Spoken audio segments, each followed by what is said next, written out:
Hello! Welcome to Wulff Den Live, episode 139.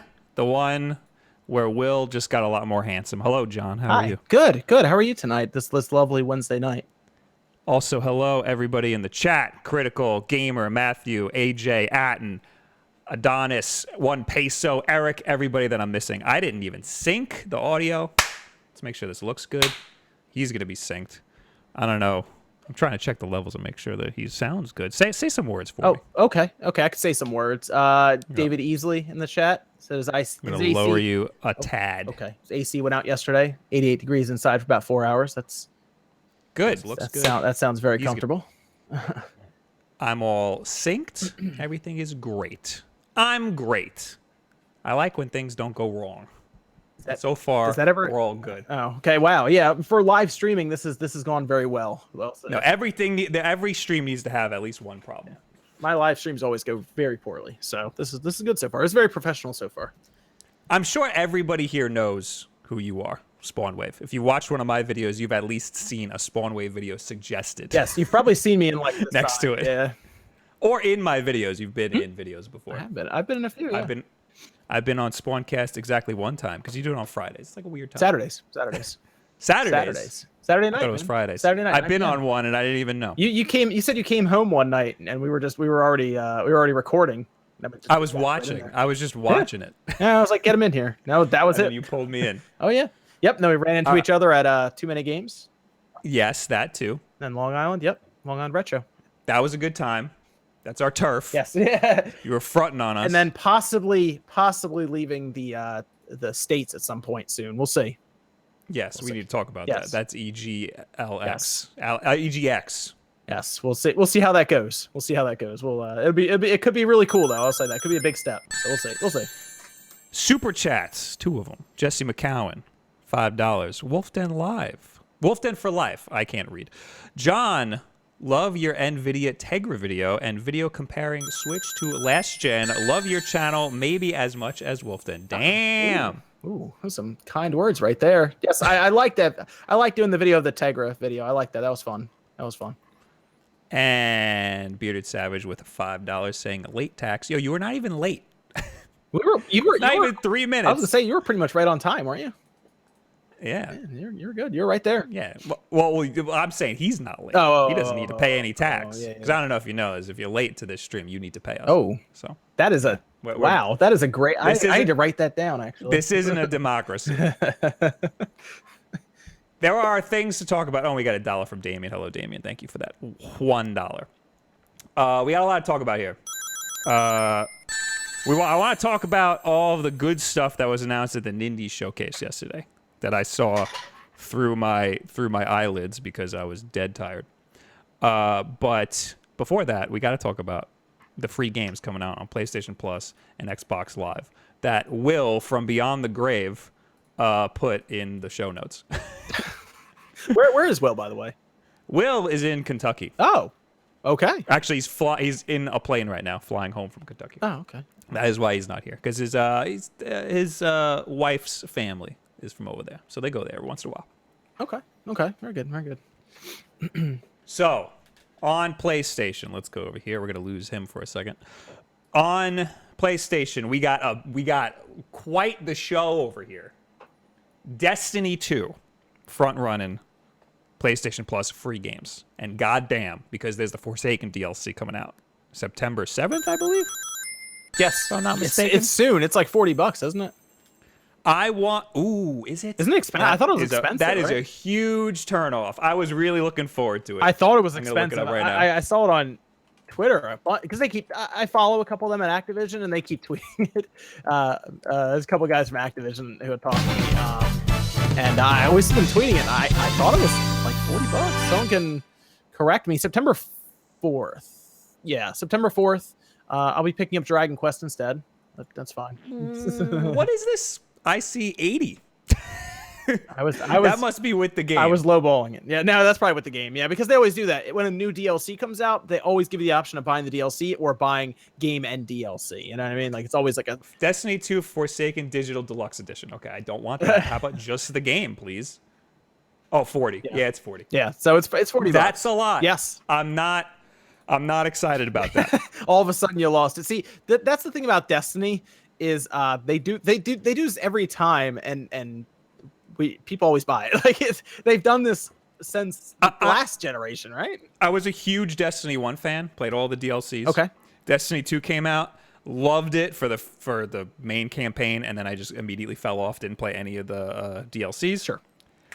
I'm a huge Cade 6 fan, and they're just right off the bat saying, yo, this dude's dead now. It's getting interesting. So I want to know what's up. I'm into like the lore in Destiny and stuff. Okay. I mean, if they have you for the story, then you're probably gonna enjoy it more than the person who wants to just go around shooting. But man, Yeah. $40 DLC, that's tough, man. That's got to be, because didn't they just have a DLC that was pretty small? Like it didn't feel very large, but they still wanted like $20 or $30 for it. I think yesterday they had a big patch that like fixed a lot of stuff. See, that's kind of the thing But with don't quote Destiny me on that. they sell you then patch it later kind of thing. I know there's a dedicated fan base to it, and it's still moving, but It's not as dedicated as it used to be. It fell off like real hard. Like a lot of Destiny streamers had to go start playing other games because nobody was watching anymore. I gotta say, looking at how this went down with PlayStation Plus, which it's available now, by the way. They're not even waiting for September. You can go download it now. Go download what? Destiny 2.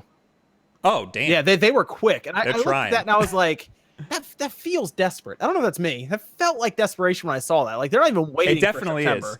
But it's good. I think it's a good thing. No, it is. It is. Get people to play. If you haven't played Destiny, it is definitely an amazing game. Even though people fell off on it, definitely worth at least playing the single player. Yeah, but Destiny 2 is amazing. They're giving you the base game, so they want you to buy into the DLC and everything. The base game is $10 at GameStop though, so it's not exactly an expensive thing that they're giving away here. Just so people understand, they're not giving you away a massive thing. In fact, I would argue the other game is probably worth more than what they're giving away for Destiny 2. But you're right. If you haven't tried it, you like Halo type. I mean, it's shooter? a year-old AAA game. Yeah. But they devalue their own IP very quickly. Like Activision and Bungie do that very, very fast with Destiny. I think Destiny 1 was cheap very quickly also. But tons of people were playing Destiny 1. Yeah, the gameplay is good in it though. The gameplay in Destiny 2 I think is solid. Like the shooting mechanics, everything feels good.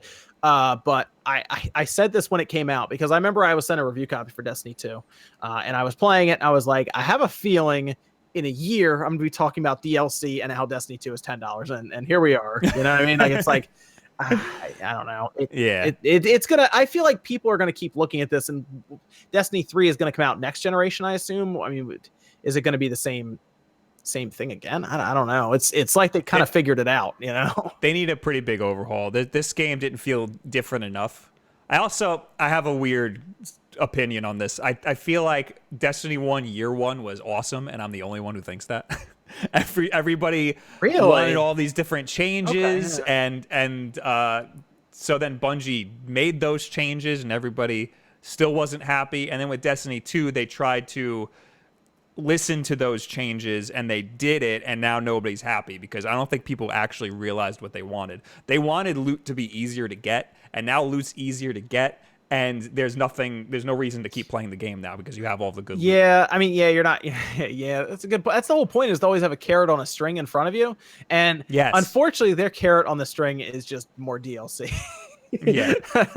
What do you think about in the first one? How you had to consult like the compendium, or you had to go to the website a lot to look at? Were you okay with that, or did that? No. So Destiny 1 has some of the worst story, but all of the story is in the, what are they called? The Grimoire cards. Okay. And like the lore on the Wikipedia, or My Name is Bife has a good YouTube channel. That's all the lore stuff. The art book is beautiful, and there's all this gorgeous art for stuff that never is in the game. Right. Yeah, that's the thing. I know a lot of people were complaining about like how most of the story wasn't in the game. You had to go look for it, basically. Yeah. And there's a lot of good lore. It's just not there. Yeah. But I mean, Destiny 2, there's like a little bit more, but that's something that they could definitely fix for another game. Yeah. When they make a third. I think that's a good way to kick off the PlayStation Plus for September, though. Yeah. Oh, we're not even done yet. Oh no. I actually am more excited about the other game. God of War 3 Remastered. Yes, that is a good game to pick up, especially if you started with God of War this past one and you didn't play any other. Because there were some people I heard that had never played a God of War. That's me. And here comes this one, and they try it and they love it. Okay, yeah, going back to that one might be a little weird, but you know what? It's a good one to just pick up. I kind of put it on that same level, maybe a little lower than like Bloodborne. Like when that was announced, I was really excited for that. But I don't know. It's a fun little game to grab. So I'm not a big fan of like I'm probably not gonna dive into that just because I feel like I missed the boat already. You might be able to. God of War 3 was just it. Here's the thing about the old God of Wars, and I think why people like this one more. The old God of Wars were not thinking games. they were games you jump in, and they were legitimate button mashers. You could play it. You could just kill a bunch of things brutally and have fun with it. Kratos was a very straightforward character, whereas in this most recent one, he was a very complex character. So that's why a lot of people like this one more, myself included. The newer one, I should say, because Kratos was so much more interesting. Other than God of War, we also have Another World 20th Anniversary Edition, PS3 cross-buy with PS4 and Vita, Cube Director's Cut, Sparkle 2, and Foul Play. Keeping that Vita alive, man. Yeah, I know they're really scraping the bottom of the barrel with the Vita stuff. Yeah, because they're gonna stop doing Vita games soon. And PlayStation 3 games. I think soon, like 6 months or so. I think right, something like that. It's like March. So have you heard of any of these games? Let me see. Another World, Sparkle 2. I have heard of. Sparkle 2. Not the other ones though, man. The other ones, my Vita. Oh, it's a puzzle game. I've been wanting to collect more on the Vita, but man, Vita is so expensive now for Vita. It's really annoying. I should have started collecting like a couple years ago for Vita. It was cheaper when it was like out there in the wild. Now I can't go to Walmart and buy a Vita game. So yeah, it's true. I bought a Vita specifically for PlayStation Plus games. Yeah, I mean, for a while there, it was getting some good ones for a while there.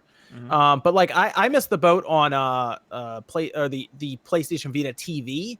I really want one of those, and they're all expensive. Yeah, they stopped making them like almost immediately. Yeah, and at one point, like Best Buy and Walmart were getting rid of them for like $30 or $40 a piece. Damn. Yeah, now they're hundreds of like usually they're over $100 now. Other than those games, there's also Here They Lie for a PlayStation VR. Explore Nightmare City inhabited by... Oh, I've heard of this. Okay. Oh, my friend got this because he likes weird, depressing indie games. That's a quote from him. So if you like weird, depressing indie games, here you go. Here They Lie. It's a $20 game. That's not bad. Usually they add it up. Did they give you a value of how much they all are? Or is that Xbox that does that? I think that's Xbox. Wow. Also, Knowledge is Power, a PlayLink title. This party game, okay. Is it what? Okay. Oh, is this like a quiz game? This is like a quiz game. All right, so the good ones here are God of War and Destiny 2. Yeah, jump into Destiny 2. Just try it out. How big is that? That install file has to be really large. Probably very big. Yes. Yeah. It's worth at least playing a little bit. Oh, absolutely. The gunplay in Destiny is some of the best gunplay in a first-person shooter. Yeah, next to Halo, which, by the way, Master Chief Collection, awesome now. I think Halo did a really good job at making it so that you have to move around a lot and get up close and like do some melee combat while you're shooting. And Destiny doubled down on that. Okay, as you're saying. So that's their unique take on first-person shooters that you can't get in something like Call of Duty or like a Battlefield or any of these other shooters that we have. I feel like they really nail melee combat in shooters. Yeah, and other stuff like the mystical stuff that you know, like the special abilities and whatnot. Yeah, it's Halo's just always been a classic to me, and they I don't know if you played the Master Chief Collection much before versus now. Completely worth it. Do you have Game Pass? No, I did for just to play that pirate game. Sea of Thieves, that was it? Yes. And I was not a fan, and I was like, let's delete this from my memory. Oh, gotcha. I understand that, yeah. It's getting, Master Chief Collection is getting added to Game Pass on Saturday.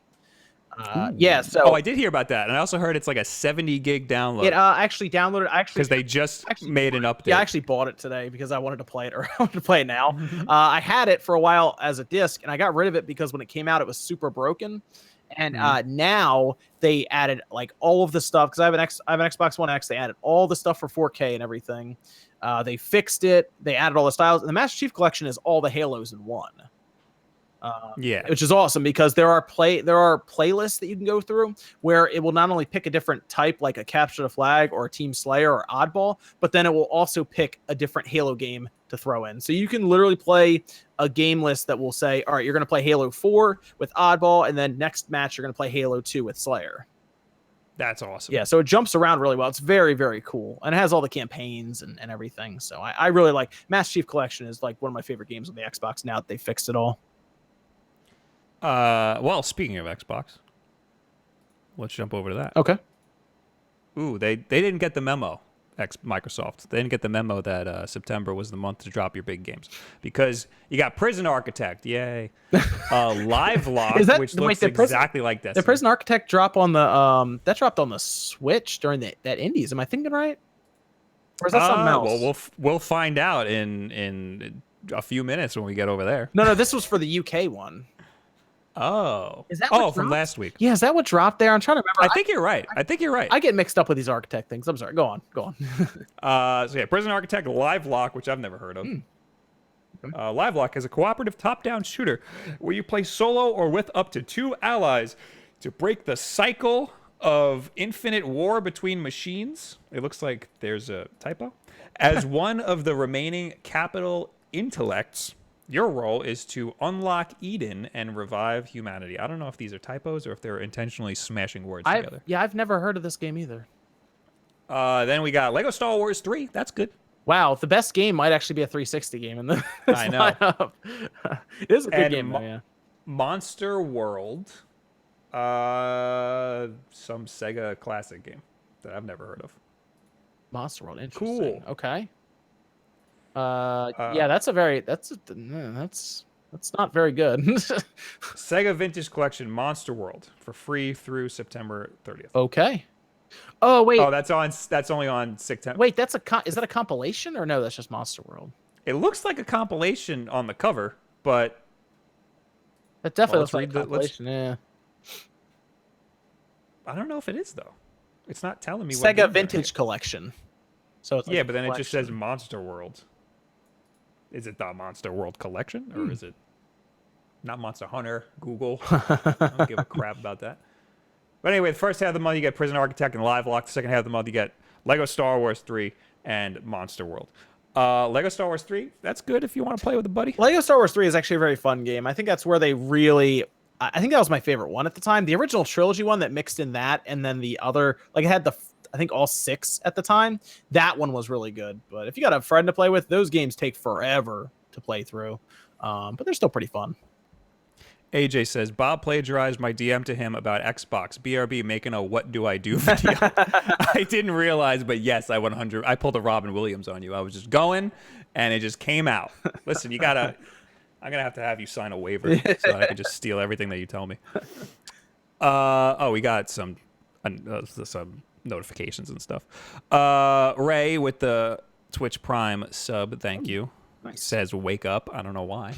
I'm awake. I'm alive. Drinking coffee at 9. I'm having my coffee. 9 p.m. man. Dude, this is like midday for me. I'm nocturnal. Oh, are you? Okay. Yeah. Okay. So this is to wake my ass up. I think it's because we're on the East Coast. Like if we were on the West Coast, it'd be a little easier. It could be 6. It wouldn't even be 6:30 yet. Yo, 11:30. We got a Nintendo announcement. I'm ready for it. Yep, we're gonna watch that sweet mobile game. Yeah, I know. When I saw it, I was like, I might not co-stream this now. Yeah, I was but like, I think I'm gonna. Oh, really? Okay, yeah, cool. Yeah, I was like, I don't really care. I mean, I don't care at all. Only so many mobile games I really care to play. So, Jesse with the $2 super chat. Destiny 2 2.0 released yesterday. That's what happened. So it was a big update yesterday, and apparently there was like a glitch where you get like raid loot in regular matches.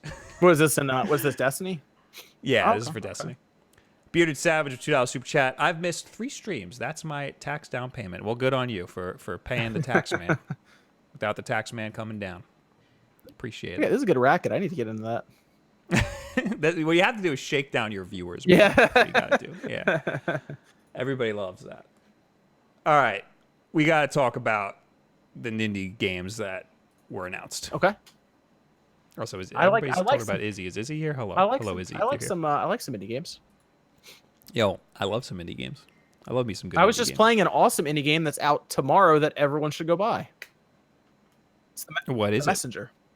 Oh, I want it. I'm almost done. I think I'm on the last little bit of the game, and I love it. I did a whole video. How long did it take? I did a video of me playing it and everything and talking about it. It's 13 to 14 hours. Damn. Yeah, it's a lengthy game. It's an interesting game, and I don't want to spoil too much of it because there are some cool moments in the game.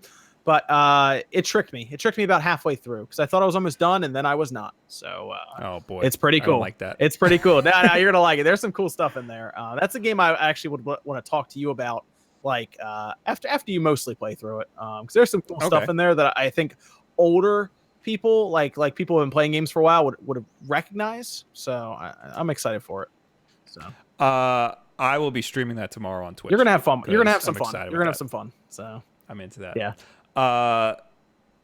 Yeah. So that's one of these games, but we also starting from the beginning. This is on fanatics4.com, giving us the good breakdown. Because now, the websites now like to do this thing where they just post every single announcement separately. Yes.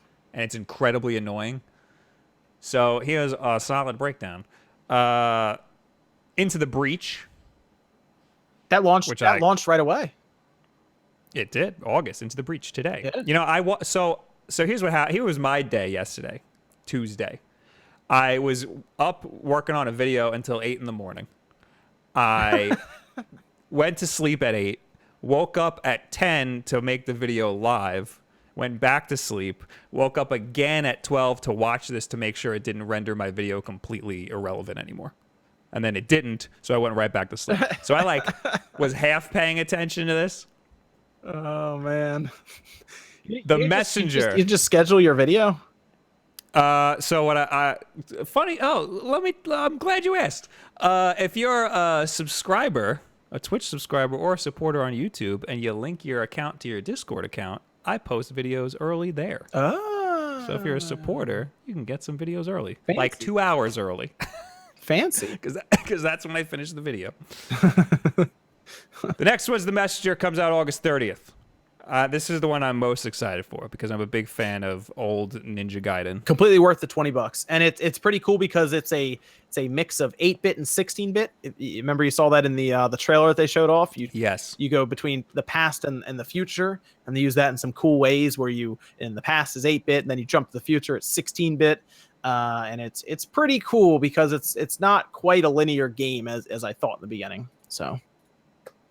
Oh yes. Not quite linear. No. I don't know if they. I'm trying to figure out if they said that. I was looking through the preview materials to see if they said that.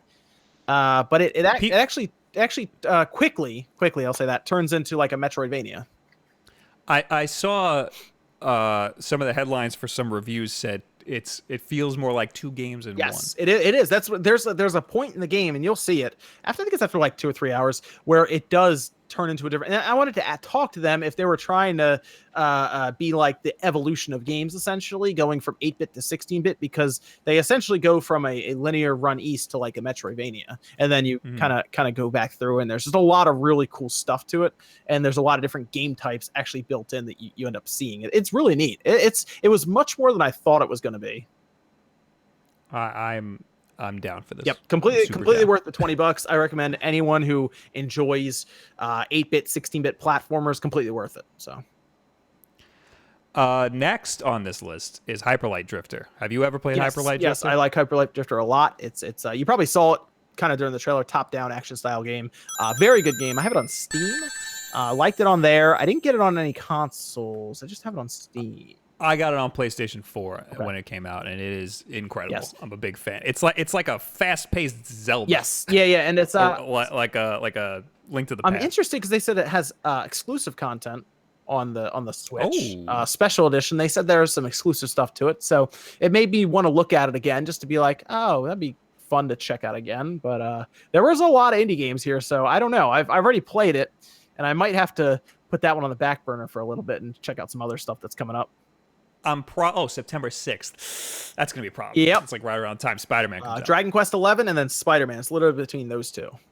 Ouch. So I do want to play Hyperlight Drifter again because I didn't get too far in it. Okay. I've definitely been waiting for this game to come out on the Switch though, because the Switch is the perfect place for it. I wanted it on Vita, but that didn't Oh, happen. yeah. I don't know. Did they ever talk about it going to the Vita? I mean, I guess the Switch is technically the new, like the next generation Yeah, Vita, exactly. But I think that they were thinking about putting it on a Vita, but it's a very small company and they don't have a lot of they got to money or pick, man. resources. They got to pick. Yeah. And I know that for a little bit they were like, "Stop asking us to put it on the Switch," and then they're like, "All right, fine, we'll put it on the Switch." So was the people from the Hat in Time developers, except they said it That in a was much more. them. Oh, was it really? Yeah, I might have mixed the two. Well, I know that Hyper Light Drifter, that the second the Switch got announced, they were bombarded with people, and they're like, we're figuring it out. It's gonna take a while. Yeah. But Hat in Time straight up said, "Stop asking us." Oh yeah, they got mad. They weren't happy about it. Yeah. That's coming out though. Yeah, that should be out. I think they just said soon, but it's gonna be this year. It might even be a September, to be honest. I'm actually surprised. That's not even in this. No, there was a lot of stuff that there was a lot of stuff that was missing. I guess we can talk about that after we get to the end of like all the stuff that was there, but there was quite a few things missing. Hyper Light Drifter. My two favorites so far in this are The Messenger and Hyper Light Drifter. But let's keep going. Bastion. I've actually never played Bastion. Bastion is good. There's two you're gonna want to look in there if you've never played Bastion. There's Bastion and Transistor. Transistor I have and never played, but Transistor I'm really Transistor is very good too, but Bastion is one that a lot of people like. That's one I have on Steam as well, and Transistor. I have both those on Steam. Bastion's good though. I would look into Bastion. Maybe I think I might have liked Transistor a little more. Maybe. I mean, they're done by the same people and everything. So yeah. The Bastion is like when people used to talk about indie games. This was like one of the go-tos. Yeah, you can't go wrong with either of them. You can pick up either one. Bastion is more of the. I guess that was more of the classic because it came out first. Yeah. But yeah, you can't go wrong. These are bigger indie games. These are more polished indie games, I guess. More critically acclaimed. This and Transistor have like some of the most beautiful art. Yes. It's all like yeah, the narrator in Bastion was awesome too. So it's pretty good. That's coming out on my birthday, everybody. So buy me Bastion. There you go. Wasteland 2 Director's Cut. No idea what this is. Wasteland 2. That might be a game that I actually bought on Steam and never played. Let me. I can actually pull up Steam right now. I have too many games in my Steam library actually. You can do that thing where you see how much you've spent. I actually haven't spent that much. I don't want to know. I think it was only like $200, $300. How do you do that? Because I buy everything on console. I don't like buying things. No. PC. I mean, like, how do I check that? Oh, there's just like if you just Google around, you'll find a link on some like Reddit post, and then you log in, and it'll just straight up tell you your lifetime sales. Oh man, let me see. I would always buy stuff on sale though, so maybe that'll help. Oh yeah, I'm sure. You know what I mean? Like that's always good, man. Yeah, no, Wasteland 2. I have that game. Actually, I'm not seeing it on Steam. Maybe it was on another platform. I know I was playing that game though because we actually had that sent a long time ago as like a review copy thing. But I didn't really play that much of it. I don't know. That's when I might. I don't know. It's tough to figure out if I have enough time for that game, to be honest. There's so much stuff. It's too much stuff coming out this month. Also, in September, Undertale, another one everybody's going nuts about. Nobody shuts up about Undertale. Never played. You've never played? Okay, so I feel like you should play Undertale, and what's really funny is I feel like I should just so I can talk about play it on stream, because most people are going to tell you you're playing it wrong. But I'm very used to. I've been playing Pokemon Yellow for like 4 years. Yeah, no, Undertale is a game that you should play at least once, because there are a couple different ways you can run through it. You can run through it with making friends with everyone. They have like the pacifist run. They have like the what's the other run? The genocide run or something, where you basically kill everybody. It's an interesting game, but I will say this, and people aren't going to be happy when I say, I do think Undertale, if you go online, the legend that it has online right now, it is technically overrated just because of the massive legend that has grown online. If you remember, this was years ago. There was a game FAQs poll. I don't know if you remember this. Or if you cared to go on there about it. This is because I was an avid game FAQs visitor for a while there before it kind of went downhill very quickly. But they would do the best game ever poll, and Undertale was on there. And we're talking about games like Pokemon Red and Blue. We're talking about Mario World, right? Ocarina of Time, Final Fantasy VII. Think about Crash Bandicoot. Some of the best games you can think of, and Undertale won. And it was all because people online were trolling and did that. So now Undertale. Some people legitimately feel that way, though. Yeah, but no, this turned into a whole thing where people were voting for Undertale just to make people mad about the games not winning, like a Mario World, like Smash Bros. Melee, like Pokemon Red and Blue, like Ocarina of Time. These are all games that went up against it and lost. Like it went through all of the best games because it was like a bracket, and it just happened to be on the side with all these amazing games, and it took them all out.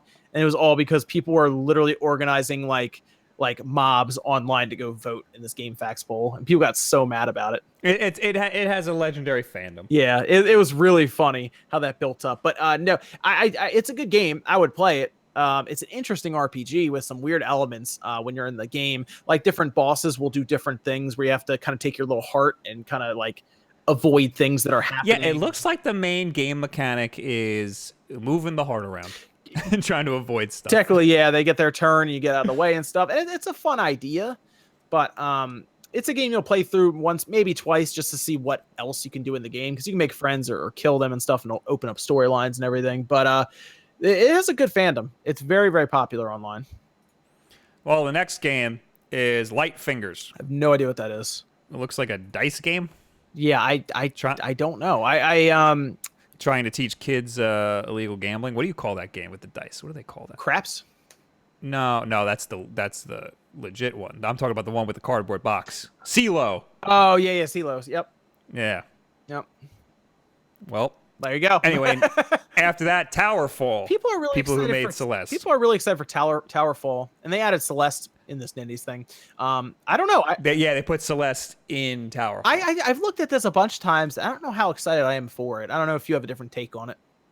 I loved Celeste. Mm-hmm. Towerfall is the game they made before Celeste. I might give it a whack, like if I get a code for it, but I'm not like head over heels for it, you know. I mean, it's cool that they're putting Celeste in there. Yeah, so but I mean, it's the same company, so why wouldn't they do? Yeah, Celeste is that's an outstanding game, but I don't know. I don't know if Towerfall is just my type of game, but and Celeste was good. It's mostly a versus game. Yes, Towerfall, the beloved archery combat party game. Yeah, I don't have friends, so that's not gonna. Yeah, that hurts the core concept. This game's really cool though. Super Brothers Sword and Sorcery EP. Have you ever played this or heard of it? I have not. No. So this was one of the best iOS games, like a few years ago. Okay. I recommend playing it on your phone because it's probably the best way to play it. Is it because it's like touch and everything? Yeah, because there's not a lot to the game mechanics. Okay. It's just a silly, like, fun kind of RPG. I didn't get too far into it, but because it's an RPG and I don't, screw around with RPGs too much. Yeah. But it's very, I think it's a good case for how games can work on a touchscreen. Okay. It doesn't use the touchscreen like. I feel like Undertale would be a great touchscreen game. Because then they used Sever, which was like that game where you swipe around and stuff. Is it like that where you want to use the touchscreen for that? No, you really just use a touchscreen to tell the character where to go. And then when you get into a battle, there's only like a couple buttons. Okay. Yeah. So it's just a very limited. Okay. Okay. And then it's mostly just an RPG. That was when you played. So like you walk around and talk to people and like do puzzles and stuff. That was when you played on iOS. You said. Yeah. Interesting. Yeah. Okay.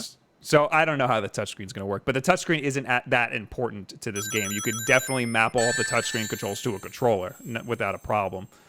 I'm just saying this is a great example of how touchscreen games could work. How a smartphone shouldn't be ruled out as a gaming console. Okay. Gotcha. All's I'm saying. How much was it on the iOS? Do you remember? I think it was like $6. I'm curious how much they'll try to get for it on the Switch. Probably like 15. Oh gosh. They always upsell them. I don't know why. It was definitely less than 10. It was definitely less than 10. In November, what are we getting here? Bullet Age, which doesn't have a picture. You got a super chat there too. I don't know if you grab that before it disappears. Oh, well, if you want. Well, I have a list. Over Oh, here. okay. So make sure you grab it. I got two. Oh, okay. Let's go for that. We got Lucas C. Feld donated $10. Said, looked at your video about the PS4 auto ejecting. That's an oldie. And it worked like a charm. I'm new to the channel, but I'd like to say that you do good work. Thank you very much. That was our first video that did really well. And that was in like 2013? No, 2014? Oh. It was an old video. And Burgundy Burnouts with $5. Remember, no matter how good a game looks, no pre-order. Not even 2077. I agree. What's your stance on pre-order? It depends what you get for pre-ordering. If it's a like how would people play the Call of Duty beta if they don't pre-order it? True. That's how they get you now. They get you to test out the games for them, and you have to give them money to do it. I've been considering doing it on Amazon because it's free to pre-order, and then just cancel it. Yeah. Well, like my Octopath Traveler Wayfarers edition, I had to pre-order that. Yeah, I was getting it as a special edition. So special editions and hardware, pre-order all you want. Yeah. That makes sense. You're not going to get it otherwise. I didn't pre-order the Spider-Man PS4, and I'm a little upset about that. Yeah, me too. I really wanted it. And I was actually looking for it again yesterday, but nobody has it around me, so I can't get it. Damn. I'm not allowed to get it now. I might try to see if somebody doesn't pick up their pre-order and maybe go get it then. But I really want that PS4 now. Anybody in the chat pre-order and not want it? Hit us up. There was somebody sent me a message about that. And I felt bad. I was like, nah, you should keep it, man. It's tough to find that thing. Yeah, what up, RGT? Look at that. Look at that. Sean in the chat. Sean in the chat. I guess he's getting ready to. Actually, no, he probably just woke up. I was gonna say you're in your bed now. He probably just woke up. That's me. Sean, get that ZZ Quill on you, man, and fall asleep soon. So Bullet Age. I've never heard of this game before, and I watched this. In this co-op action game, players can team up with another player in an intuitive mix of sword and I need a picture. Is that the one? Is that the one where they were swinging and hitting people, and it did that where it blacked out the screen to that like stripe so you could see what happened? It was super dramatic. Am I thinking right? I have. Is that like that samurai game, or am I thinking something different? I don't know. I'm trying to figure it out with pictures, and it's not happening. Okay, so there's Bullet Age. Oh, he's okay. Sean woke up early. Sean woke up at 5. All right, very good, very good. Hey, that was me yesterday. That's 5 p.m. People are like, oh, 5 a.m. No, it's 5 p.m. Yep. Hey, there's no shame in that. Sean's living that YouTube life. Yeah, I'm right there with him. Yep. Levelhead. I'm excited for Levelhead. Levelhead is interesting because people who are Mario Maker fans are going to buy it day one, and it could give us a bit of a look at how they could move Mario Maker over to the Switch, because that's everybody. I know, Bob. I already know you want Mario Maker. You wanted it yesterday. It's all I talk about. Which would be really cool if they brought that over and maybe announced it soonish. That'd be cool. But because I think there's a direct in about 2 weeks. So. Oh God! The Switch Online would be the perfect time to announce it. That would make sense. They would get people's money for that, and make it free, and have it so that you need Switch Online to play it. See, you're come on, man. Here's the thing about that. Here's the thing about that. You're thinking that's not a very Nintendo. You're thinking the Destiny route where they drop their IP value. They're looking for $60 for that Mario. They're looking for $60 for that. Dude, Mario I would pay a lot for some Mario Maker. Yeah. I know. There's a lot of people get a lot of time out of that game. Like there are people who got hundreds and hundreds of hours out of that game for $60. I mean, I went to the movies the other day and it was like $40 or $50 for a couple people to go watch a movie for 2 hours, and it's like $60 for hundreds. Yeah, I'll go with that. Yeah. I pronounce Mario. That's how I pronounce Mario. I say Mario. Okay. Why are people making fun of me? I don't know. I say it like Nintendo says it, but it's fine how you say it. Oh, excuse me. Like Nintendo's never said Mario before. There's a commercial for Super Mario 3 where the crowd's chanting Mario, Mario, Mario, and then at the end the announcer goes, "New Super Mario 3." Oh, they're just messing it all up. Yeah, so it doesn't matter how you say it. It doesn't matter. I say it like the guy in Smash Bros says it. The new thing now is niche. I'm getting a lot of crap for how I say niche. What, niche? Yeah. You're saying niche.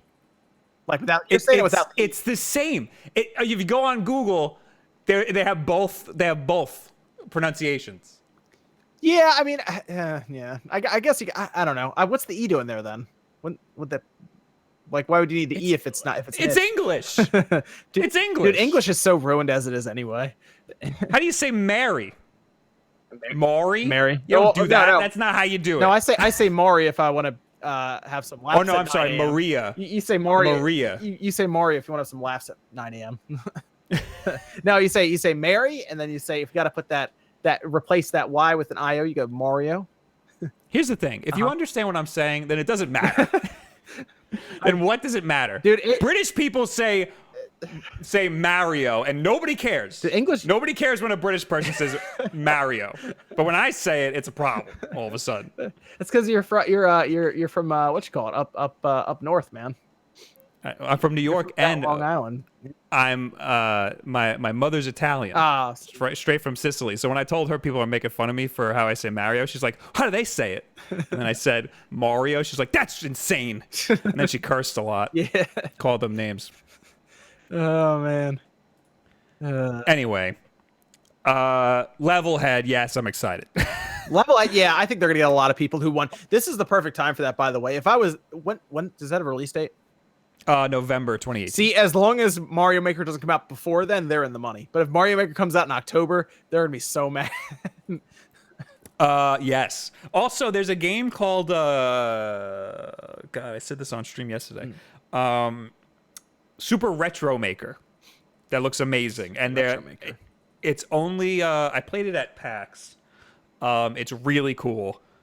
They have a Castlevania skin, a Metroid looking skin, a Mega Man looking skin. They don't have a Mario one, but they got all the other games. Okay.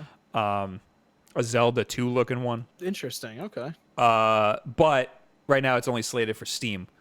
But they have plans to put it on They the have Switch. skins. I was gonna say they have skins of Nintendo's IPs, and they're No, but it looks like it. It's like basically those games, Yeah. Levelhead, like RGT said in the chat, Levelhead looks cool for that 4-player co-op.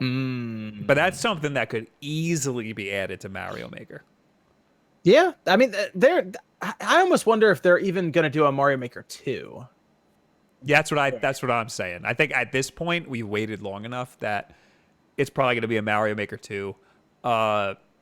Give us that co-op. Put slopes in. For some reason, people are going nuts. That's like the top wish list on Mario Maker is people want slopes. Yeah, but I would have said the same thing about New Super Mario Bros. But they're porting the Wii U version over instead. Yeah, you said that like it's definitive. Oh no, it's happening.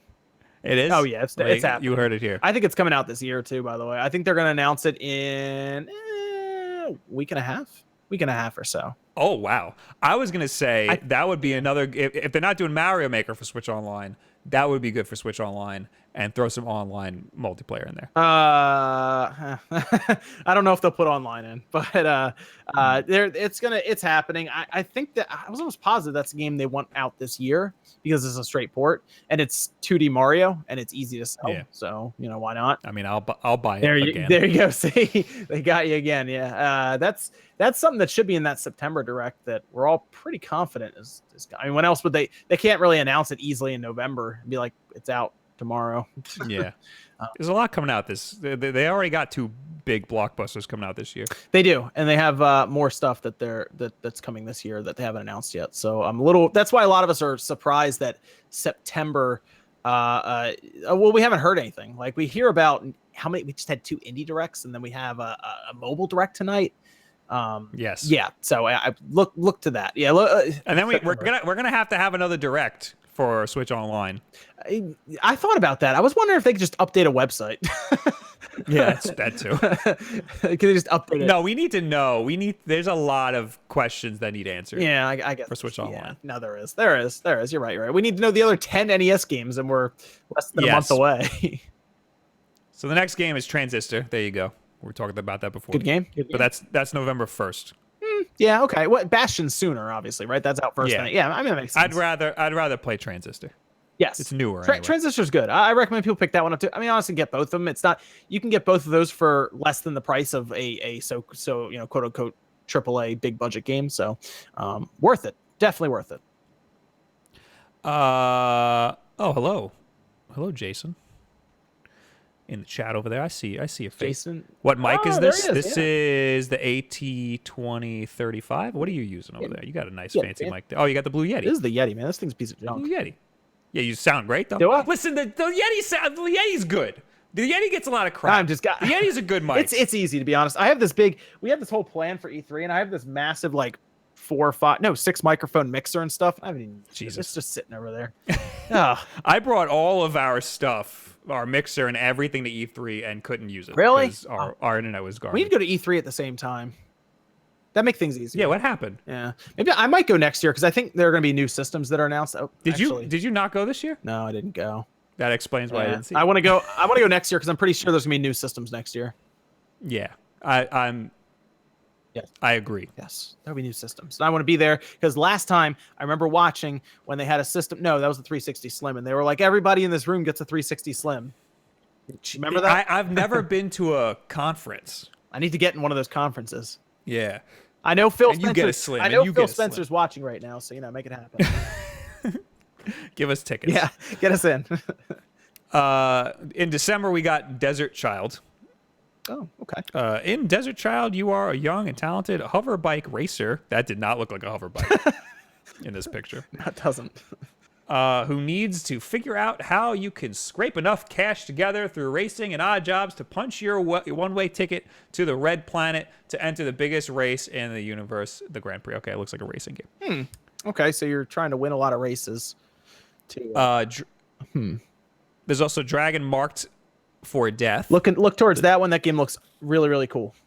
Tell me about it. It's we have it's not a game that's been out anywhere, but it's supposed to be, as they've described it, a third person, I guess technically from the side, co-op action RPG. So I'm looking forward to it, but co-op action RPG. So multiple people can play it and everything. It looks good. The trailers look good for it, but I still need to check it out and try it and see how much depth is to that game. But we've been waiting for it for a while. Finally got a release date. I think it's mid-December. It's a little later than I thought it was going to be. I think December 13th. Does that sound right? Well, you lost me at RPG. Okay. Action RPG co-op. I think you can do up to 4 people, I think. And I think it has online as well. So the next one is Treasure Stack. I don't remember this. Oh, I do remember this. This is like what's it called? A Puyo Puyo or like a Tetris type deal. Okay. Cool. Sure. Why not? 2019, we got Manko's Night Market. That looked like Animal Crossing. Oh. That's the one that looked like Animal Crossing. I saw it and I was like, they pulled this out of... This is definitely inspired by Animal Crossing. VRL in the chat says, Manko's Night Market looks comfy AF. It looks like Animal Crossing. Yeah, well, I mean, we're about due for an Animal Crossing. Can you... Hey, Jay, he was asking... Jason was asking about your mic again. I think he said it was an AT2035. AT2035, yes. And I'm running it through a Roland Rubik's 24. Sounds because I like that it has a compressor and a limiter in it. Sounds fancy. We blew out our Behringer, the cheap Behringer mixers. Oh yeah. I know those. Yeah. Yeah, we blew ours out. I don't know what happened. I want one of those. So we had to get it. I want one of those Shure microphones. Those look nice. I like those, but you have to talk. You have to basically eat it. You have to talk right into it, right? That's the idea. Yeah, you have to be in it. I really want. This is the tech portion for people who don't care. I want one of those hypercardioid Audio Technica. It looks like a shotgun mic, but it's shorter, and it doesn't. It cuts out echoes and stuff. It's really nice, but it's $600. See, that would be an issue. Those Shure mics are like $400 or $500. Yeah, I think my brother got one on eBay for like 2. Oh, that's not bad. The shotgun, yeah. So they're not too bad. I mean, there's also ones that go for a lot more. Yeah. Then I got this this Rode VXLR Plus. You ever see this thing? Yes. It lets you plug in your lapel mic to your mixer. I thought that was kind of neat. Ooh. Yeah, so you can plug your lapel into the actual mixer that you use. So I technically could have just used that, I guess. I don't know. Like a Rode lapel. We have. I don't. We have like nice lapel mics. They're also Audio Technica, I think. Ooh. And they rub, and if you like breathe into it slightly, it's like super loud, and I don't like that. Oh, the one I have, the Rode microphone, the Rode one I have lapel doesn't really do anything. I use that in all my videos. Oh. Yeah. Yeah, I stopped using them. I just use this now for everything. It's in the shot. I don't care. Well, I mean, you would see it otherwise if it's a lapel on your shirt. So. Oh, I used it for the Dollar Shave Club commercial that I did in my last video. I used it for that, and it sounded good. Very nice. Whatever. Anyway. Dollar Shave Club taking care of the YouTubers. Oh, Dollar Shave Club. DollarShaveClub.com/Wulff. Spell it right, or you get nothing. Hey, they didn't pay me. Don't listen to them. No. DollarShaveClub.com/Spawnwave. Yo, I got they give you like the $5 pack. I got just the butt wipes because the butt wipes are so good. Samurai Gunn 2, early 2019. Oh, this must be the one you were talking about. Yes, that's the one I was thinking of. Where if you slash, it like kind of freezes time for a second, and then like it's like this like half second where it stops. It makes it really dramatic. It kind of blacks out all the screen except for that area that you swiped with your sword. This looks a lot like Nidhogg. Yes, I think it's kind of has that sense to it. It's like it's kind of like an arcade, I guess, style. I don't know if is it like a party game, or is it you just actually running through a game by yourself? I think it's a versus game. Okay. It looks cool when you hit somebody with the sword. It like just freezes for a second, like just half second. And then you get that kind of that scene where everything's black around where you are, except for that swipe that you took. It's kind of cool. The video looked cool. This game will feature an all-new adventure mode that you can play by yourself or with friends. There you go. Okay, it's not just a versus game. The game even features a story about a city that's growing too quickly and the issue of gunpowder overdoses. Oh yes, I remember this. Okay, so I'm into an adventure mode. Yeah. I mean, it's worth checking out. I don't know what the price. That's the problem. I wish they had given us prices in like some of these rundowns. Like none of them gave prices. I noticed that. Yeah. Probably because we don't have shop pages for all these things. So we're kind of guessing at how it looks compared. Like that game we looked at could be like they could put it up for like $30, and we're like, whoa, okay. Like so it's tough. Or it could have been like $10, and I'm like, yeah. That's the thing. If an indie game shows up and it's $10, more than likely I'm gonna take a look at it and be like, yeah, let's see. There's also The World Next Door. The World Next Door is a narrative-driven action-adventure game that follows June, a rebellious teen girl trapped in a parallel world inhabited by magical creatures. Cool. Oh, wow. Okay, that actually sounds like. Okay, wow. That seems very ambitious from what they just described for an indie game. It sounds like a visual novel. Oh, okay. Early 2019. All right. Wait, it's definitely not a visual novel. All right, I'm skipping right over it. Okay. King of the Hat. We're at like the bottom of the barrel right now. Yeah. King of the Hat looks all right. Skip right over that to Untitled Goose Game, which looks awesome. Everybody was really excited. Why was everyone so excited for this game? Honestly, did you see the trailer? I did see the trailer. How are you not? I don't really. You play a goose and then you run around wreaking havoc, right? Yes. So your missions seem to be like steal this guy's wallet. Yes. Yeah, I saw that. Or steal their hat. And like dump it in the pond so they get pissed. You're basically a goose that's just ruining people's day. All right. So I'm about that. Okay. As long as it's cheap. I was gonna say, what if it's like, what's the cutoff for you on that? $20? Yeah. 15. 15. Okay. 15. I would say 15. We'll see what it comes out. And it has to be a short game. It can't be long. I'm thinking something like Octodad. Okay. All right. Yeah. Octodad. I was a big fan of Octodad. What about Mr. Mosquito on the PS2? What is that? What? I don't remember that. Did you have a PS2 back in the day? I got one late. I was a GameCube boy. You know what? I can't fault you for that. Just be actually no, yeah, you missed a lot of Like good games. halfway through the life cycle. You missed I a got lot of good PS2. games. Mr. Mosquito was where you played a mosquito in a house and you just annoyed everybody in the house. Oh, here's a picture that'll clearly get us There you go. demonetized. Yeah. No, you played a mosquito who all you did was just ruin people's day, basically. But it was Oh, you played the mosquito that I have in my house You were- for like the past few weeks.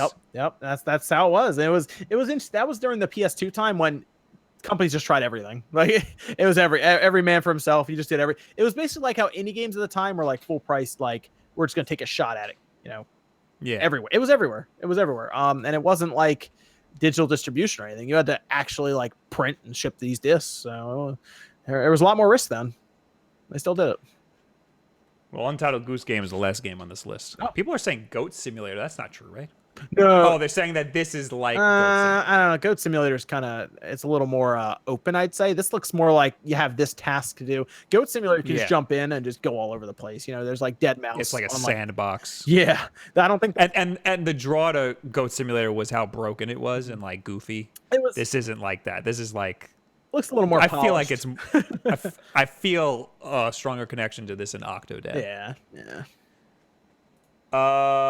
So that's it. What can we think of some games that weren't announced here? Yeah. That we're getting? Travis Strikes Again. We named one before. I don't know where that was because they announced that at the end of a Nindies presentation. So now we all relate it to Nindies, and then they also talk about how it's going to be kind of, I guess, using some indie developers like games and stuff. Like they just announced a Morphe's little shirt, but it wasn't at this presentation, and it's coming out this year. Morphe's Law? No, Travis Strikes Again. Oh, okay. Yeah, it's coming out this year, and it wasn't at this presentation. A lot of us thought because this presentation was different from the UK one in the sense that they gave us about 4 to 5 days of build-up and saying, "Hey, make sure you're here." It was kind of it wasn't as good as the UK one. The UK one had things like Windjammers 2, a game that that's been missing for 25 years. Streets of Rage 4 was announced the day before. That should have been announced at this presentation. Like I don't know what that was about. Yes. Yeah, that I saw a lot of press about that after the fact. I don't know what that was about. Why that wasn't announced here. But Travis Strikes Again was not here, which confused me. Shovel Knight was not here. Shovel Knight. Yeah, I don't know what they said. Well, we knew about Shovel Knight. Well, there's they're coming out with like a DLC or something to it. And everybody was looking for that. The King one. Yeah, everybody's looking for it. And they said their product sold best on the Switch by a huge margin. It's weird that they didn't take the time to announce it here. I don't really know what that's about. Shakedown Hawaii wasn't here, which is weird because that should have been here. That's one that's gonna be playable at PAX West. I have no idea why it wasn't here. At the Nintendo booth? I think they're just gonna be there, just like them. Yeah. I wonder if there's like some behind the scenes stuff. Like, well, I guess Nintendo just handpicks games they want to talk about. Yeah, for their indie stuff. I also thought about it. I was like, maybe Shovel Knight and Travis Strikes Again are kind of upgraded because of how well Shovel Knight sold for the most part. Maybe they've been upgraded and kind of relegated to the big direct. Is kind of what I was thinking. You know, that's coming up in a few weeks. So I was like, maybe they'll just slap it in there.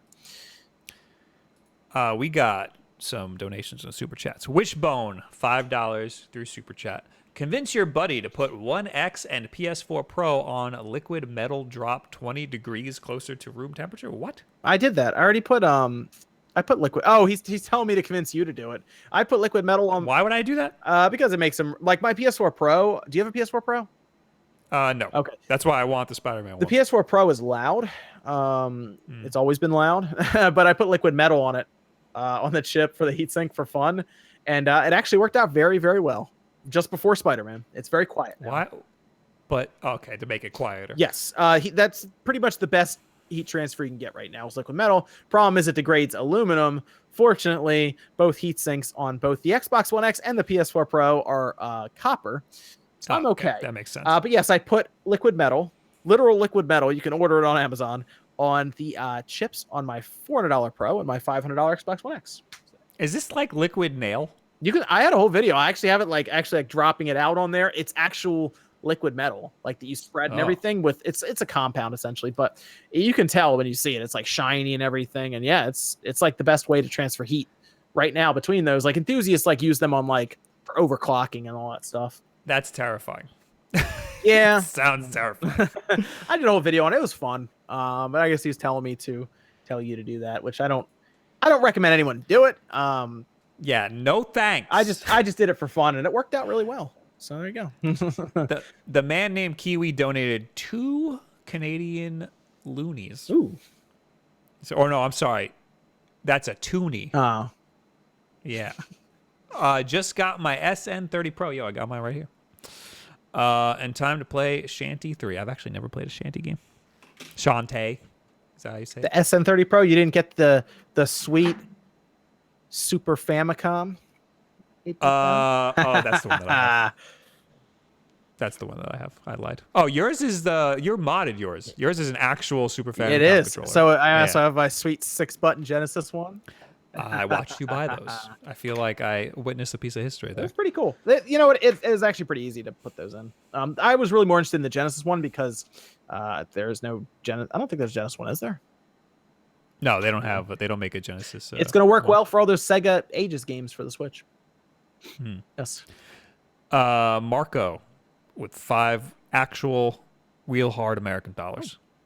Oh my God, I love Spawnwave. I listen to you every morning on my way to work as a morning gaming news briefing. Suddenly, Wulff Den Live feels a lot smarter. Hey, I resent that. I get that a lot. Everyone listens to me on the way into work. And you know what? I'm fine with that because whenever I drive places, I listen to YouTube as well.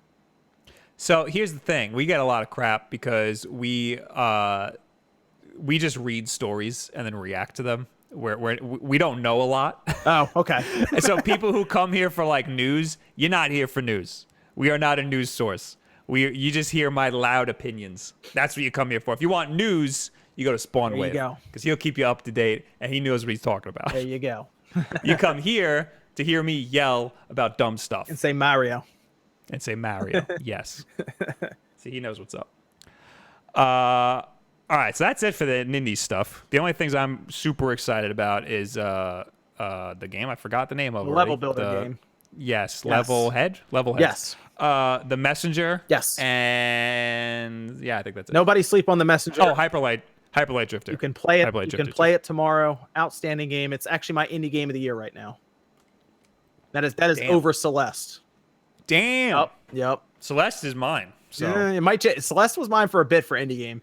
And you might be surprised. damn. It's good. It's definitely worth $20. I'll say that. So what else? I mean, I have a lot here to talk about. Okay. It's already 10 o'clock. Let's talk about you, Spawnwave. All right. While we're on the topic already. All right. Hi, how are you? Good, I'm good. Tell me when your channel started and why. Channel started in, I guess I can double check, November 2016. You don't have that at the top of your head? November 2016. I have to go all the way back to my first video. I guess to double check. That's young. You guys are you're a young coming up you're a on young channel. coming up on 2 years soon, man. Damn. Coming up on 2 years soon. We're coming up on 5. Wow. Yeah, I In think, September. I think Wood came up on 5 recently as well. So a lot of people are turning 5. Wood beat 'em ups.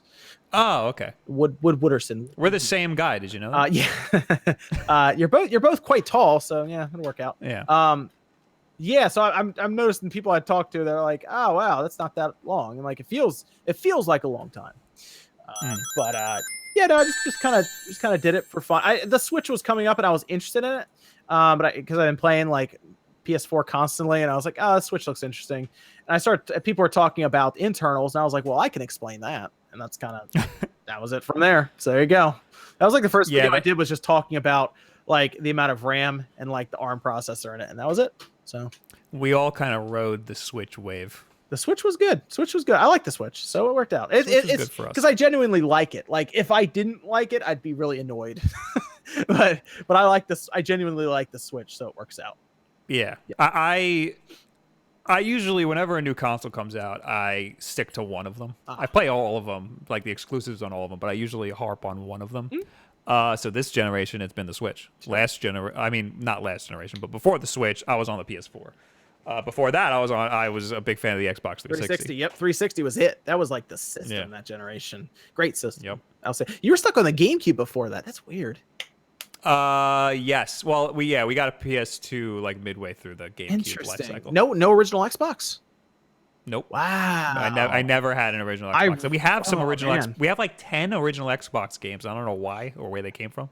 Wow, I love the original Xbox, most because of Halo. I'm a massive Halo fan. And we would actually take those like to each other's houses and set up like LAN parties with those original Xboxes and play Halo and then Halo 2 all day. But around that time, I was mostly a PC gamer, I think.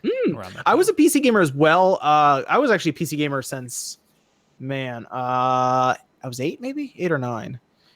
Before video cards, I will tell you that. There were no video cards when I was doing it. But that's when Dark Forces was around and Wolfenstein. Yes. And Doom and Quake. And my dad was really into those. And we would actually play those in the house.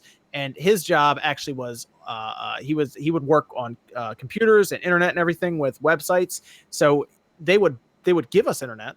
So we'd always have dial-up as a second phone line. And he would wire it up so we'd have LAN connections in the house for Age of Empires 1, Quake, and I don't know if it was Doom at the time. I think it was just Quake. I don't think we played Doom multiplayer. But then, nobody played Doom multiplayer. Yeah, but they had like the Doom level editor that he would always do.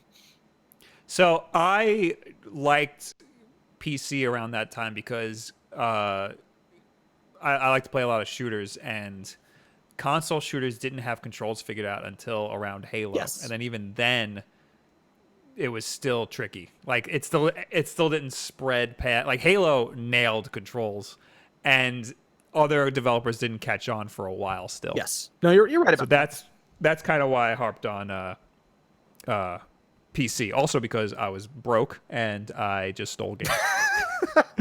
So I mean, at least you admit it. that. There are a lot of people who are like, I don't pirate, and then like years ago they were just downloading everything. Oh, I totally did. I mean, Totally I'll be used to fair. I was pirate. downloading ROMs like a fiend back in the day when I was a kid. That too. I was Pokemon came out, and my parents didn't buy me Blue yet. I had to wait for Christmas, where I played it on that original brick. But I had downloaded Pokemon Blue, and my computer was like a 90 megahertz Pentium. So Pokemon on the Game Boy, that ROM ran at like 3 frames a second, and I played that thing. I played that thing to death, man. And I didn't even know they had ROMs that early. And oh yes. I remember that it was so early. I had to ask my dad how I could unzip the game because it was stuck in the zip, and I had no idea. I was like, "What is this?" And he was like, "Yeah, you got to get WinZip," and he had to get it from his work at the time because it wasn't available online. Oh damn! It didn't come with Windows 95, 98, 95, 98. Windows 98. 98 sounds more like the time. Windows 98. Because I remember when I got it on the Game Boy, that thing was moving like hyperspeed. I was like, "Whoa, what is this?" Yeah, because it was actually moving. I was like, "This is too fast. I got to slow it down." It's good times though. I miss those times. Now everyone just yells at each other online. Yeah, I mean, well, that's our business right here. Yes. That's our business model here. So why did you start your channel? Because I was bored. No, because I wanted to talk a bit. Because I saw YouTube as a fun place to talk about video games, and I thought it'd be good to talk about the Switch and computer parts at the time, and then it just turned into video game stuff, and it was just fun interesting conversations in the comments section and kind of just conversing with other YouTubers. So it was fun. I honestly just started to have fun. I went to Walmart, bought a Sony Handycam for like $200, and that was it. You used to work at a repair shop? I worked at like 5 different stores. Did you also work at GameStop? I did a long time ago. GameStop was like, GameStop was when we still took pre-orders on original Xbox games. Because I remember the last game we had in the system was Madden 08 on the original Xbox. Damn. But yes, I did work at GameStop. Madden 08? Yeah, that was on the original Xbox. I remember getting pre-orders for that at one point. I remember working at GameStop, and I went from there. I went to another place, and then they had several stores, and I went around and repaired stuff for them. And then I went to another store and actually ran the store. There were so many video game stores that I went to. I ran 2 of their stores where I actually ordered from wholesalers. So that's why I know a lot about what games actually cost and what makes them money and what doesn't and everything. Did you work at one of those while you were started the YouTube channel? At the end. Yeah, at the end. I still worked at one at the end. And I still did that on the side for a while, and eventually I just left and did YouTube full time. And how often were you uploading when you started? I think every day, every other day. Yeah, that sounds about right. Yeah. So you were doing pretty much what you're doing now, but Kind of just for fun. then. Things would pop up online, and I'd be like, I'll talk about this online. Okay. Just kind of had fun with it and explain things and what was going on. There were a lot of Switch rumors at the time, and I was trying to make sense of them as best I could for actually making sense. You know, like there was a rumor at one point that it was like the Switch can charge in 30 minutes. I was like, I think what can happen. I think what's happening here is it can charge like a quick charge does, where it'll charge like 40% of your battery in like 15 minutes or something like that. I think that's what's happening here, and I'm being right. So there you go. I think somebody saw the USB-C spec and was like, "Oh my god, USB-C can do all this stuff." Yeah, it was USB-C was like they the didn't magic consider they didn't consider that Nintendo would just throw all of the USB-C specs out the window. Yeah, and just do whatever they want. Yeah, it's the USB-C has to have stuff on the other end for it to do all that fancy stuff. So yeah, and that would be a very expensive Switch then. Very expensive Switch. But yeah, I started this channel for a lot of similar reasons. Like I used to work at GameStop for like a long time, and I really liked talking about games to people. And then when I left that, I had nobody to talk about games with. See, there you go. See, a lot of YouTube channels are born out of loneliness. So there you go, guys. Yes. There you go. There you go. Now, the internet is a amazing thing. It is. It's an amazing thing. YouTube is awesome. I know people complain about YouTube all the time. I love YouTube. So Yes, I think I tweeted like a week ago, like controversial opinion. I love YouTube. I know it's weird to people. No, I feel like it doesn't get enough love. Yeah. It only gets hate. Yeah, I like YouTube a lot. YouTube is awesome. So yeah, don't let people tell you it's the worst thing in the world. It's great. But even not making content on it, I watch a lot of YouTube. Me too. I do. What I do is, so in my area right here, I guess can't really say. I'm surrounded by 6 monitors. That's too many monitors. Well, this one's a 4K. You got too many monitors in there. I can't have too many. I think I have like 12 monitors now. Jesus Christ. Well, they're on Craigslist. You want a cheap monitor? Go on Craigslist. This one is a 4K Asus. I'm not gonna lie. I got a bunch of monitors hanging out from a video I did that aren't plugged in though. Okay. Well, I have 5 right now. Yeah, 5. That one's not plugged in. It's 5, yeah. This one's a 4K Asus. I got it on 28-inch. I got it on Craigslist because the person thought it was a TV and the stand was broken. So I got it for $60. I came home. I VESA mounted it. I got a VESA mount on this. I got a nice, sweet 4K, 1 millisecond refresh rate Asus for about $80 with the VESA mount. And that's where I play my Xbox One X and my PS4 Pro. Then I got all my monitors here for all the research and stuff I do throughout the day. And I'll just watch YouTube, hang out, and play some games. How many tabs of Twitter do you have open right now? 1, 2, 3, 4, 5, 6, 7. 7. I have exactly 1, but that's because. Oh, really? Well, see, that's the thing. I have like, I was gonna upgrade my RAM. I have 32 gigabytes of RAM, so I figure I should use it all. Same. I was thinking about going to 64, but I don't know if I need that much because I don't do 4K video yet. When I build a computer, when I build the next computer, I'm gonna do it for 4K. There you go. For sure. Yes. I want to, because I don't, obviously I built my last computer in 2013. Well, I built this computer in 2013. I need to future-proof myself. I mean, I'm not gonna build another one. I'm ready for 4K, but I just need to get a different camera. I need a new camera. So.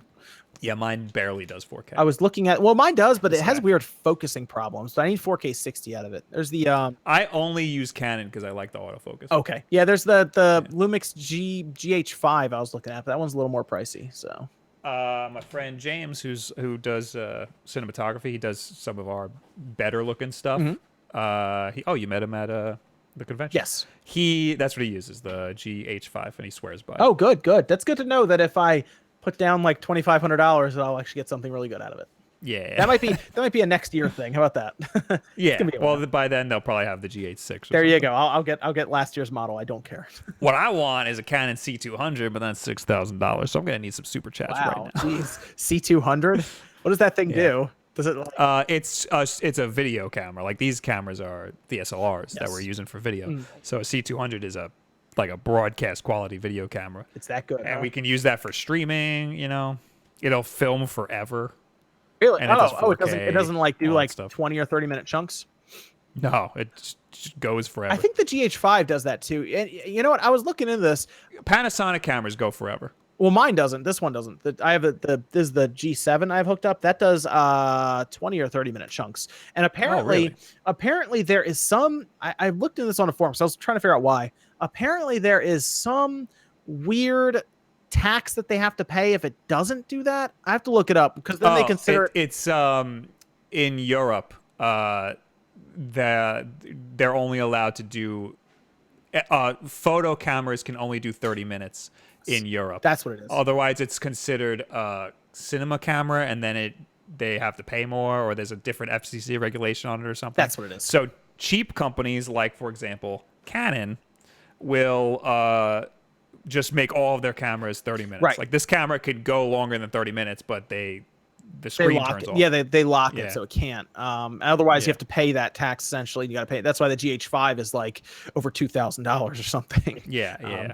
Also, look into the G85 because that's like $1,000 cheaper. Really? I think it's even $1,500 cheaper, and it will probably serve a lot of your needs. Oh, the Lumix DMC G85. Yeah. Wow, that's That's actually a great camera. That's actually not that much more. That's actually fairly cheap. Well, this G7, by the way, if you guys need a camera to get started on YouTube, Oh, it's super cheap. $450 at Best Buy with the lens. Yeah, that's a super cheap camera. Sanity. Here it is. Yeah, G5. I might look into this maybe at some point. If it's that good. Yeah, it's okay. So this one, you're right. This one's 900 with the lens at Best Buy. That's not bad. Yeah, G85. That's good. I recommend that if you because the GH5 might have some things that you're never going to use. Okay. Yeah, You know. Micah, you can. I did unlock the. You can actually unlock the time limit thing on G7. I saw that, but it only unlocked it for 4K on mine, and that's 4K. That's weird. 30. And a little tip for you guys out there who want to use green screens: if you can record at 60 frames, you'll get a better green screen in your post production. Oh, you might like Fancy. the GH5 then to shoot in log for your green screen.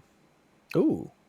Because log, it's the flat profile, so you can pull the colors out, get a little more detail out of it. Ooh, yeah, that's a good point. I get pretty good green screen now, but if it, You get really good green screen, I gotta say. Your videos, great. Green if it can make it better though, I'm all for better. Absolutely. Yeah, if you want to get started, get a G7. It's a very good camera for what it is. Good camera. Shoots 4K. 30 I also recommend before you get that, use your phone, and then when you're ready, Okay, get yourself so a G7. I'm gonna let you guys in on a little secret here. Okay, you guys know Dreamcast guy, right, Max? Mm-hmm. He actually does not have a camera. He uses his iPhone to record his videos. Nothing wrong with that. And he has iPhone looks great. He has almost 110,000 subscribers. So that should tell you, all the best equipment in the world doesn't always matter. If you just have a good concept, personality, and quality videos where it counts, you can get there. Yo, speaking of Dreamcast guy, Mm-hmm. let's dive into more video game stuff. I heard about this, but you were like, we got to talk about this. Oh yeah. Spider-Man PS4 gets some downgrades. Oh What's up man. with that? Yeah, this was crazy. I was observing this, so I like to observe this stuff on Twitter sometimes and YouTube because it's funny. People get really serious, but it's pretty much what it is. I mean, you can go on Max's Dreamcast guy, his Twitter, and he has screenshots up that were shared by I believe Kofi on Twitter because he has the game early. He's not under embargo, so he can share those screenshots. And he went to the exact spot, and it does not look as good from what it did in E3. Lighting. Dreamcast guy says, as someone playing Spider-Man right now, I will admit that there is some graphical downgrade from the trailers. Screenshot taken by Press Start Kofi for side-by-side comparison. Personally, don't think it is noticeable while running around, but standing still, it is hard not to see it. So there's this, and then there's that. So that's a very noticeable. Yeah, it's a bit of it. Yeah, I think there was probably in the trailer and stuff like that one part. Definitely, there's probably a lot of. I think it looks super pre-rendered. Yes. In the first one and the second one, it just looks like it's in game. That's kind of the way I was thinking. I think there was a lot of post-production stuff done on that left picture, like you're saying, pre-rendered. It's definitely downgraded. Obviously, this isn't new, right? We see stuff downgraded all the time. So I saw. I'm trying to find it now. I saw on Facebook in the Kind of Funny Facebook group because AJ commented on it and it came up in my notifications. Oh, here it is. So this guy, I don't even know if if I'll get in trouble for showing this, but I'm going to do it anyway. Okay. Because it's a private group.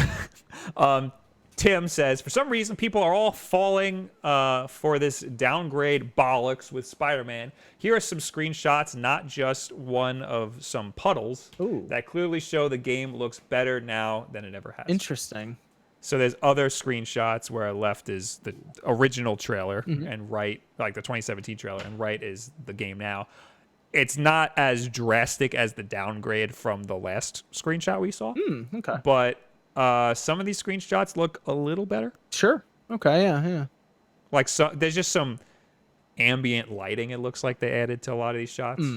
Here, Aunt May they put a sweater on her. They realize all old people are always cold.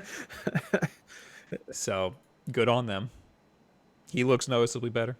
Well, his face.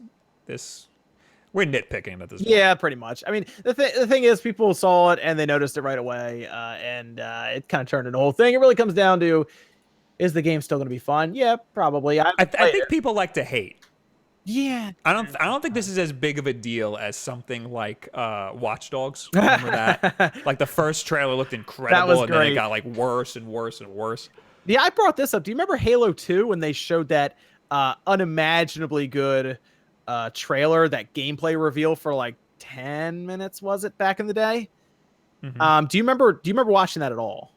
No, I don't remember. Digital Foundry did a great video on this, by the way, and they talked about how at the time the people doing it knew it was impossible on the original Xbox, but they still created it, showed it off at essentially E3, and people lost their mind. I remember watching that trailer like 20 times. I couldn't believe it was a thing. But they did a great job. They were like, there wasn't enough power on the Xbox to where if they like turned around, there would be nothing behind them, but there was enough power to put everything in front of them. And it was very scripted. It was very much not what the final product was going to look like. And I remember that one specifically. See, I remember the Zelda trailer for the GameCube. It was the tech demo for the GameCube, and it was Link. I almost called him Zelda. It was Link fighting Ganon. I remember that. Yeah, that was Space it looked World, incredible. I think so. I think you're right.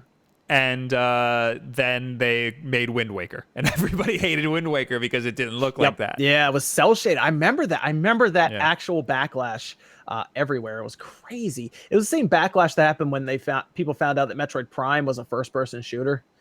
I don't remember that. I don't remember that. Man, you know what it was? I was into first-person shooters, so when Metroid Prime was announced, I was like, hell yeah. Dude, those AOL message boards were on fire, man. Telling you. But I do remember the Zelda because I wasn't even that big of a Zelda fan. I played Ocarina of Time a couple times, and I didn't like it that much. But this gave me more of a reason to hate Zelda. So I was like, I was all against Wind Waker when it came out. People love Wind Waker now too. I know, it's like one of the best Zelda games. I liked it when it came out. I was like, this is a fun game. You got to get past is it going to be a good game just because of the way it looks kind of thing. I think there is a level you get to with visuals where we can get past it if there are missing shadows or something, and then we kind of just go, this game's fun. Yeah, it doesn't. I could care less about this. It looks like, from what I've seen from all of these screenshots, it looks like all they really have to go on is this one screenshot of water. Yeah, pretty much, yeah. And it could have changed it just during it and been like, let's just move it, because the frame rate maybe does have a hard time in this one part or something. Or like, we'll take this part out just so the frame rate's not, 25 or something. We'll try to keep it even 30. And it happens when you get close to release, you start cutting things here and there, you start changing things just to make sure the frame also, do we know if this is a PS4 Pro? It might not be. That's a good question. That is a good question. I'm not sure. Oh, hey, there's you. You tweeted over here. This could very much not be a PS4 Pro. I was just mad because everyone else gets to play Spider-Man except for me. Don't worry. I don't get to play anything. Oh, really, Marvel glossed over me on purpose. So you're watching Marvel. Okay. Actually, Will's supposed to get this game because he's the comic books guy. Okay. Cool. I'll be curious. But no, we never talked to anybody. Oh. He just applied. I will say Insomniac actually emailed me. They were very kind, and they basically told me that the list has been sent, and Marvel was going to decide if Sony and Marvel. And that was that. See, we're the video games and comic books channel. These people should be kneeling before us, like Inky Pen. How come I never heard of Inky Pen before? We're a Switch and comic books channel. Should be right in the front of that press release. To be fair, they did get Max one, so Max had a copy. And I think that was it. I mean, the usual suspects, Greg Miller and all of them. That makes sense to me. Oh yeah, well he's campaigning for this. That makes sense to me. I'm shocked there's not a shirtless, chubby Spider-Man in the game. Yeah. Oh, they should do that. That'd be fun. They leaked the costumes, and one of them is shirtless, but he's not fat. But yes, so I'll be getting Spider-Man on the day it comes out. Definitely. Yeah, this is gonna be the first PS4 game I've played in a while. Really? Wow. I think the last one was God of War. All right, good. At least you said God of War. I was worried you were gonna not say God of War. I never beat it though. You never beat it? I thought it was great, but I burnt out. I thought the gameplay was a little repetitive. How far did you get? How many hours? Do you remember? 6. Oh, okay. Yeah, you were probably like less than halfway through then. I heard it gets really good. It does. Or like a lot of crap happens. It's set up really well for the next game. I'll say that. And they're going to probably spend another 4 or 5 years working on it. So unless they use the same engine, maybe they won't. Maybe if they use the same engine, they get it out in like 2 or 3. Yeah, because he said he already wrote the entire story. Like the story's done. Oh, then they're just doing a God of War 1.5 then. So yeah, I mean, I just want to see the rest of it because some of the reveals at the end, I want to see how it happens. So yeah, there's a big like mildly cliffhanger ending. So so it's set up for a sequel. Oh yes, it's definitely set up for a sequel. It's gonna be pretty cool. So it's me. I'm waiting for it. But yeah, I would spend a little bit of time here and there to finish it. And there is post-game stuff. There's stuff you do after the fact. Epic Armor, they just added New Game Plus. I did see that. So I go back. I've been going back to it here and there when I get a chance. So it's good. File size for Spider-Man is a minimum 45 gigabytes. It'll probably end up being 50 though when it's all said and done. Oh, did I say there's a day one patch? There's a day one patch. Yeah. So all this stuff might be completely unfounded if they patch it and all of a sudden there's puddles. Yeah. There was another screenshot that Kofi shared where it was his suit, the Spider-Man suit, and it looked clean. Like it looked really good. So again, it could just be those camera angles. I'm going to plow through some other stories. Let's do it. Let's go. So we can then talk to the chat. Okay. And I'll listen, if you got any questions for us, use the hashtag Wulff Den Live on Twitter and we will get, or in the chat right here, and we'll get to it. Anyway. What do we got here? Oh, Fortnite. Everybody, I love talking about Fortnite. Favorite game to talk about. Fortnite will start matching console, keyboard, and mouse users together. Ooh, okay. I think this is awesome. Epic Games has announced that Fortnite's matchmaking will group keyboard and mouse plays together regardless of platform. The standard gaming controller may be ideal for couch gaming, but okay, I don't need to read your exposition. The quote is, in an upcoming release, we'll be implementing input-based matchmaking, which will pair you against players who are using the same peripherals, Epic wrote in an update. If anyone in your party uses a mouse and keyboard on console, you will be match made with PC players and other keyboard and mouse players, as if you partnered up with a PC player. And the same, I think they said their plans are the same for if you use a controller on PC. Okay. You'll be matched with other people who use controller on consoles. So you're still into the Fortnite craze, right? You're still into that? A lot of Fortnite. No, you don't. Okay. Oh no. I mean, I like it. It's good, but I haven't played it in a long time. Yeah, me neither. And I won one game, and it was because I had somebody really good on my team, and I did nothing. I fell out of Fortnite fairly quickly. I went back to it for the Switch just to check it out, but after that, I was like, that's fine, because everyone else actually started playing that was around me on the Switch, and I usually play on my Xbox. I don't like streaming it because I'm really bad at it. And I like PUBG better, but PUBG runs like trash on console. I was gonna say PUBG struggles. So Fortnite is just I get on the Xbox, it's 60 frames per second straight up. So I think they should put PUBG Mobile on the Switch, because PUBG Mobile runs better than PUBG on Xbox. That's weird. That's so weird. It runs great. Have you played PUBG Mobile? Nah, no. It's great. It runs great. They need to put it on the PS4 before they do anything at this point, because they keep teasing it. If they have a 1-year contract, it should be up soon. Yeah, I could see it. Maybe I guess it would be this this holiday, right? They would Supposedly they're gonna finish it. Supposedly it's gonna be done soon. Man. So maybe when it's done, they'll talk about PlayStation. Oh man, yeah, Halo's fixed. I don't need either of those games anymore. I'm good.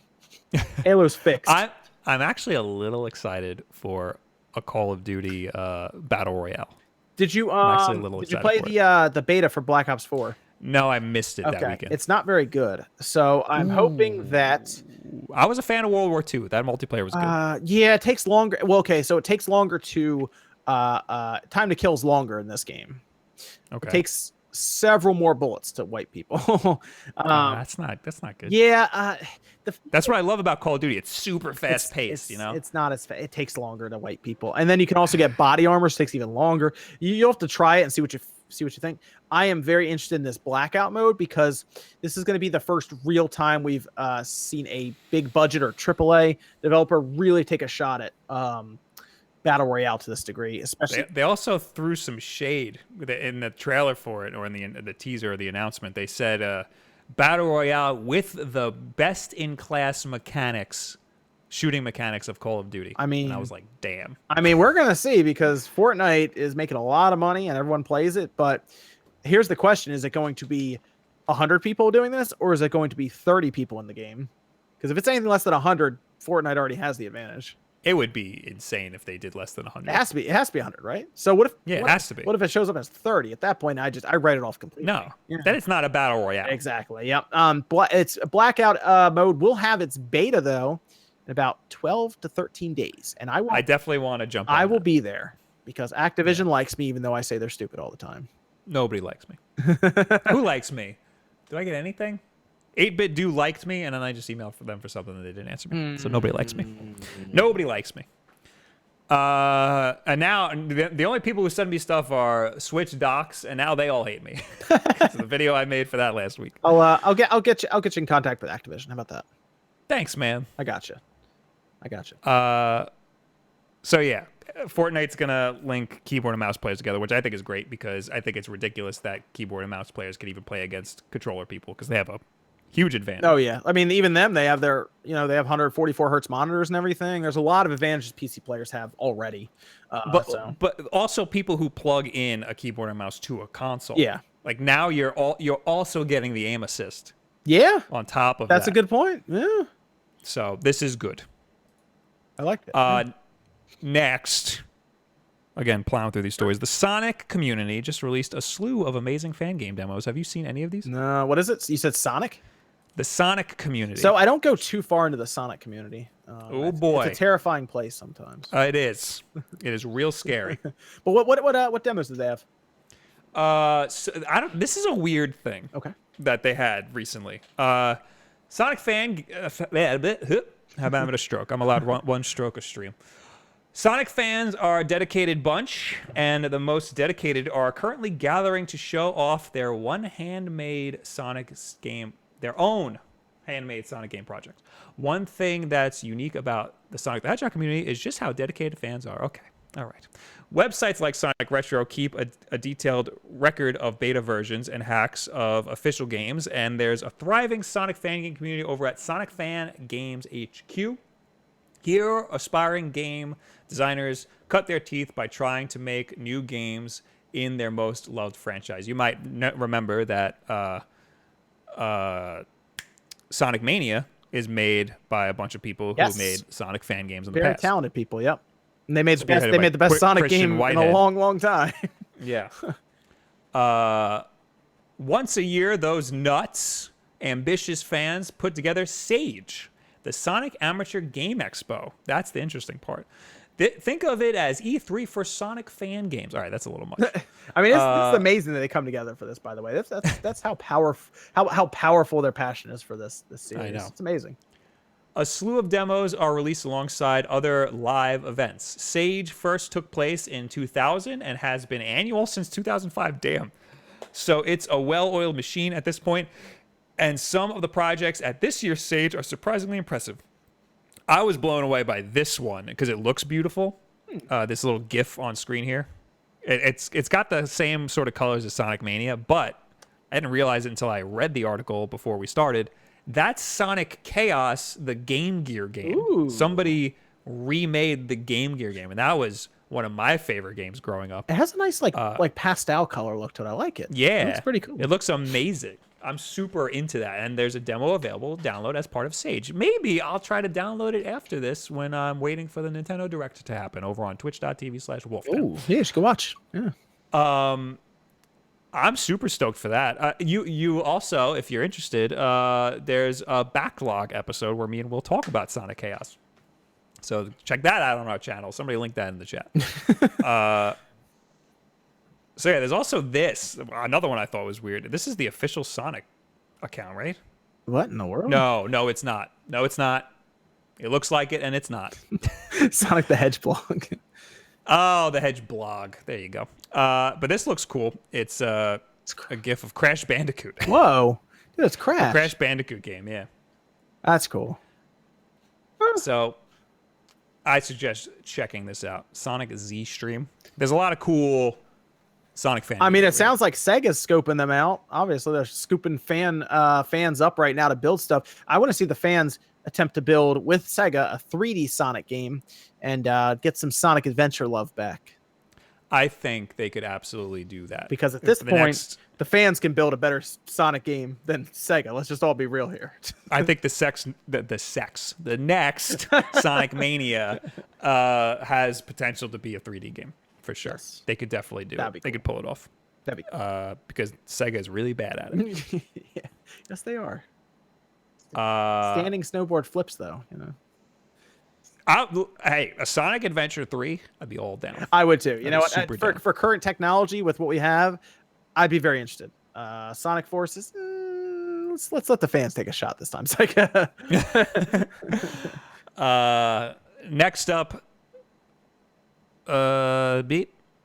Best Buy Canada's Wulff Amiibo listing states that you can unlock a character by simply tapping their corresponding amiibo onto the NFC touch point. So we know that Super Smash Bros. Ultimate is going to have only the original N64 lineup. Yes. At launch. Then you have to unlock all the other characters. And there's going to be somewhere between like 70 and 100. There's going to be a lot, yeah. Yeah. So now we're learning that you probably will be able to tap an amiibo and unlock your favorite characters. I'm not opposed to that because I think it's going to be really easy to unlock characters anyway. Yeah, I think it's basically from what I feel like they were describing it as, you basically play the game and you'll unlock characters as you go. They said they didn't want to take forever to unlock characters. So if someone just wants to tap an amiibo and get a character and get something, the way I look at amiibos is you're buying a figure that I think should be more like collectible stuff and it just happens to do something else. Yes. I mean, you know what? If you touch your Switch with it and look, you know, Toon Link is unlocked now. Yay. Okay, sure. I just unlocked him 5 minutes ago by playing 3 matches in a row with Link. Okay. I don't know. I honestly think for these games, when you go to tournaments, and I hope they do this, there should be a code or something to just unlock all the characters until the next time you turn the game off or something. Some kind of temporary code. I see what you're saying. I think that because somebody, I think it was D1 on Twitter, was like, get ready for tournaments to just buy up all of the amiibos so that they can tap them all to unlock everything. I hope they have something like, even if it's a temp thing, so that basically you punch it in and then everything's unlocked until the next time you power your system all the way down. That's what I would hope. Something like that. I think it'll be I think these tournaments will end up getting like a key ring that has all of the AR cards on it. Okay, yeah. And they just tap those because you can pirate these amiibos very easily. They should just give them like a master one where you just tap it. Yeah, everything's unlocked. Boom, go. That would make a lot of sense. Yeah. But then the amateur tournaments, they're not going to have that sort of backing to have Nintendo give them the master key. You're right. They're just going to have their own save files. That's why I just hope there's a code because honestly, some people might just want to put that code in and just have everything anyway. It's more fun for us to just unlock them. I mean, you'll have trophies and stuff probably to unlock also. Personally, for us, for our own personal games, it'll be really quick. The Smash Bros. For the Wii U, you unlock everybody really, really quickly.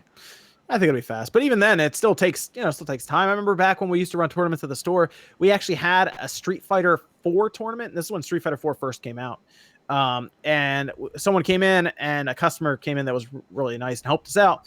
They sat in the back and just unlocked all the characters on every system we had. Damn. Yeah, they came in and they just did it all day, and I was like, man, all right. But You could also just set, I think, games to happen like over. You could set like your own tournament and just have endless games and just leave the CPU on. that makes sense. Yeah. Yeah. Oh no! Wait, what was that? Was that Melee? That might have been Melee, where you set like. Yeah, because Melee had to get like you just leave 2 games on. You leave a game running for like a week. yeah, because it was like a and certain then- amount of playtime, right? Yeah, something like that. I remember that. Those were the days. Well, that's the last story I have. I also have one about Microsoft's All Access, that thing with all the how you can have a subscription. Yeah, yeah. You can get an Xbox. Yes. But I don't want to. I think we talked about that last week. Okay. Yeah, because it's real now. It was a rumor last week. Oh, okay. Yeah, that's why. It's actually saves you a little bit of money if you're going to get an Xbox One S. Saves you not too much if you get an Xbox One X. Yeah, why not? I mean, you have to go to Microsoft Store to do it, and it's limited time. It says so. I feel like they're just testing this. They're trying it out for. If you're gonna get Game Pass and Xbox Live, and you want a Xbox One X or an Xbox One S, look into this. You get you pay a subscription. You pay monthly. Game Pass is probably the best value in video games right now. Damn. They have you don't if you signed up for Game Pass, you could look through the library. They keep adding a lot of stuff to it. Like I said, Master Chief Collection is there on Saturday. They just keep adding more and more stuff. I know The Division, Elder Scrolls Online, all of their first party stuff is there. Forza Horizon 4 is going to it on the day it comes out. Crackdown 3 will be there. Like, they're putting a lot of games on there and they keep adding more to it. But what I'm more curious about is, are they testing this for next generation? As in, Scarlet launches day one alongside, I'm sure the PS5 is somewhere in there too. But you show up and you do it like your cell phone and you walk out with a Scarlet system without paying. That would be interesting because Sony, I don't think, can do that. And I don't think Nintendo can do that. Microsoft, it just has a lot of money and they can do this kind of stuff. I think this is the way to go for Microsoft, to go a subscription model, and they're gearing up for that cloud-based service. Yes, they are. It's going to be very makes a lot of sense for them. It's going to be very interesting. All right, so that's all the stories. Okay. Right now we have the tweet of the week, which Will would go tweet of the week, tweet of the week, tweet of the week, but I'm not going to yell it like he does. This is from Breck_Bates. I was today years old when I found out that the reason that Marvin the Martian was the ref in Space Jam is because he is both an alien and a Looney Tune. That's pretty good. That all makes sense now. That's good. Wow. You learn something new every day. All right, now is when we talk to you guys. If you are not watching us live, you can just leave it in the comments of that YouTube video, and we'll read it next week. If you are watching us live, you can just talk to us in the chat or use the hashtag Wulff Den Live on Twitter. What else is there? That's it. Pretty sure that's it. Okay. Yeah, that's it. Oh, yeah, no, I said you could leave it in the comments here. Let's go to the hashtag Wulff Den Live, shall we? Where is it? Do we go on Twitter? Can we see it? We can see it on Twitter. Yeah, I'm gonna read all of them. Sweet. There's not usually that many. Okay. Samoan Stig, Bob, how do you pronounce mythos? Will says it's wrong. Mythos. He says mythos. Mythos. Well, I'll tweet that again next week and we'll yell at him. Yeah, we'll set him straight. I mean, say it with pronunciations. Say it however the hell you want, as long as somebody understands what you're saying. Little Skeet says, "Do you guys think Do you guys think Red Dead 2 will be on Switch?" No, I definitely don't. Also, side question. So I built my Vita into an emulation powerhouse. Do you guys think that having your entire childhood in your pocket is better than a whole room full of cartridges? I think so. Yeah, maybe. I don't know. I like having the stuff, but it is tough to have all that around you. It's very tough to find stuff for it. So, but we've been doing that. I mean, the PSP was a killer emulator machine back then. I I like having the physical stuff just as like a museum or like an archive. So I just like looking at it. Hey, but I definitely like playing. I wish Scott Pilgrim vs. the World was a physical game because then I could play Yeah. it right now. That's true. It's a sad truth. I play everything on emulators though. Like I'll buy the physical game just to have it, Yeah. and then I will just download it and play it on an emulator because it's just easier. I mean, it's straight up, yeah. I mean, there you go. But anyway, no, I don't think Red Dead is going to be on the Switch. No, At least not for like years. no, I don't. It's not even on PC. Like, Yeah. let's get it on PC and then you can play around with it. Yeah, the first one wasn't even on PC. Apparently, it was because the coding, it was just so messed up. Apparently, it wouldn't be easy to do. I don't know. They have enough money. I feel like they could have figured it out. Yeah. Next up, we got Ill Dog or Pokemonyo, who says, "Hey guys, what's your opinion on Spider-Man PS4 releasing their DLC only a month after release? Do you think it's sleazy that they did that? Sad thing is that I'll probably buy it anyway." I think it's concerning. I think it's weird. I still need to see the DLC to see how packed it is, but I wonder if it's something they could have done. Here's the thing: it's Insomniac that's doing it.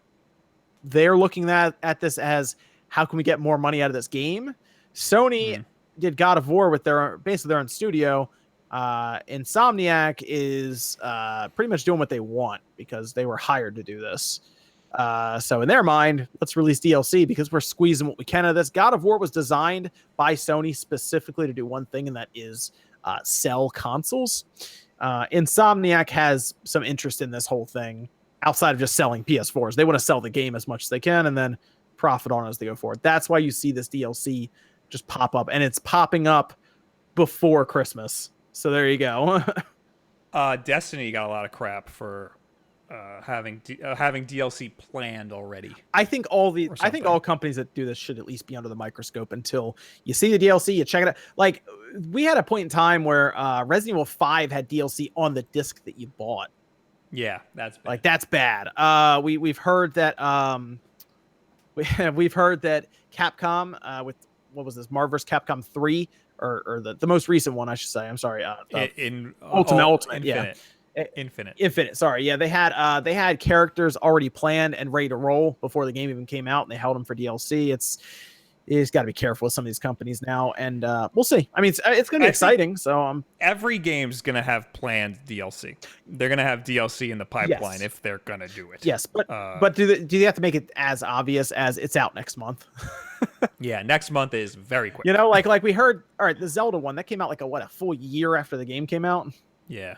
Something like that. I look at that and I go, okay, yeah, they probably did work on that DLC for a while after it came out. At that point, you're paying them for more development. And I go, yeah, okay, yeah. And that was weird. You remember when they did that? People were like confused that Nintendo was doing DLC. I remember I was very confused with Mario Kart 8 and Smash Brothers. I was not expecting that. Yeah. So, I mean, making money, you know. Big Papa Gallo says, my friend bought me this comic, this from a comic store in Canada. Haven't read too many comics, you know. Oh, that is a question for Will. What is this? Spider-Man, you will believe a man. I've never seen this before. It's Thanos holding Spider-Man. Oh. Yeah. Tweet that at Will. AP Machina says, do you think adding a rating system to the Nintendo eShop would help with keeping, quote, bad games from turning the eShop into Steam Greenlight? I think I'm the guy who thinks that the floodgates should be opened on all of these digital storefronts and they should just let anything in. But it's up to the storefront owner, like Nintendo, to curate it better. So our eyeballs are... So if you go to the eShop, you just see the good stuff. The eShop is a mess right now. Like they need to... I think they will. I think they're going to be revamping it here pretty quickly. But with how much stuff goes to this platform constantly every week now, I feel like they need to do something to fix up that eShop at least a bit, because I think most people agree it needs some work, and it'll get some. So a lot of storefronts look terrible when it first comes out, and then they, like you said, open the floodgates, which really I don't think it's a big deal as long as there's no nefarious things going on in the background with these games, where they're like doing whatever they can to implement, like terrible microtransactions in the game just to get your money without giving you a game. But they need to make it so it's easier to find games. They need to make it so that it doesn't look like just a jumbled mess when you first go into the eShop.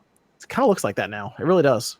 I think the first game on the eShop, the very top game for a long time, was the Arcade Archive Super Mario Brothers. Yeah. Because everybody was buying it because they thought it was Super Mario Brothers. Yeah. That's a shame. I just think they could do more work. Like, they don't even have a rating system yet. Yeah. Satisfy Gaming says, we love you, Bob. I was going to say the only people who love me is Satisfy. The peripheral company. Oh, yeah. So thank you. I love you too.